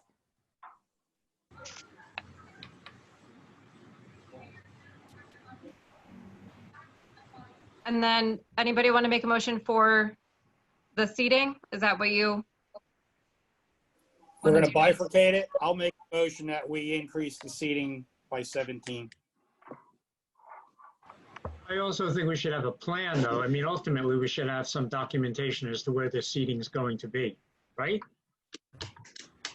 Stuart, it's Frank. Can we mark the exhibit that Mrs. Damiani showed us on the screen? That's the exhibit she said that was coming in. I would think that that exhibit, we would need the hard copy. And she described it. Why don't we have somebody describe it to us? She did, Mrs. Damiani did do that, but why don't we have that marked? And can we get it electronically to the, I'd feel better, Frank. I mean, we want to carry this. I'd sooner carry this till the board has the plan and you can vote on it after we look at the plan at the next meeting. I mean, she's not going to lose any time. No. Or you could approve it subject, or you could move it subject to approval of the plan. Either or, but I think that we really need, a seating plan. And to get that last minute, it's imperative for this type of application. I mean, I think we've required that of any other restaurant. I remember in some instances, the board in the past has required menus. So just so we don't, I just want to be fair. I agree with Stu. I don't feel comfortable without a plan, voting on this without a plan.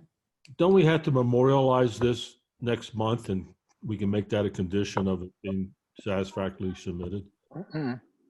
If we see it. Yeah. We've got a motion on the floor to approve it. The motion would have to be Either that or subject to the plan being approved at the next meeting. There was a second. It was Joe Paisano seconded. Okay, so. Is But there he any also seconded it with a plan. I think we need to see a plan, and I think it should be tabled, but that's. Yes. I think that makes sense. All right. Then And we'll with move the to understanding that the resolution will be adopted next meeting if the plan is accepted. Agreed. So are we voting on the plan next meeting?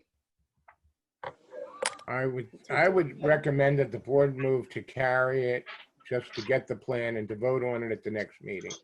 That way the board would be covered if there's any question or appeal. I think that's what was represented. It was, the board spoke about it. I don't know if you'd get the majority of votes without a plan, but that's up to the board how they want to proceed. Can I make a motion to carry to next meeting, subject to a plan? You already have a motion on the floor first. That was seconded. That has to be removed. Well, Joe seconded was conditioned on a plan as well. No. Yes, it was. Okay. There would be no further notice required for the vote on the plan, correct? No, nothing. It stands, and you would get a resolution if it's approved. Good. So I think the motion, whoever made the motion to approve it would have to withdraw that motion. I withdraw it. Thank you. And can we have a motion to carry it without further notice or publication? Yes. Motion carried. Yeah. Second. With the understanding that if it's approved, there would be a resolution next month. Right. Is that acceptable? Correct. And you're able to ask questions at the next meeting about the plan? Yes. Well, the public will be And the reopened public on the is- plan. Okay. Yeah, then we can't, the plan comes in and that, they would be entitled to ask it tonight, but they never were given a copy of the plan. That's why we run into a difficult situation. Where's it going? Correct. Okay, let's vote on this. We've had a motion. We have a second. Mayor Davis, Yes. Mr. Cactus, Yes. Mr. Allen, Yes. Mr. Stevens, Yes. Mr. Pisano, Yes. Mr. Meadow, Yes. Mr. Muha, Yes. Mr. Horensky, Yes. Mrs. Eddles, Yes. Mr. Genna, Yes. Mr. Tinquist, Yes. Mrs. Baxter, Yes. Mrs. Lenhard. Yes. Okay. All right, that's done. Now we have old business, which is still out there. It's docket to 2019-21. It's the 525 Morrison's Marina property. It has been adjourned to a future date and to be notified and published. Do I have a motion to adjourn? Motion to moved. adjourn. Do I have a second? Second. Second. Second. Good night, all.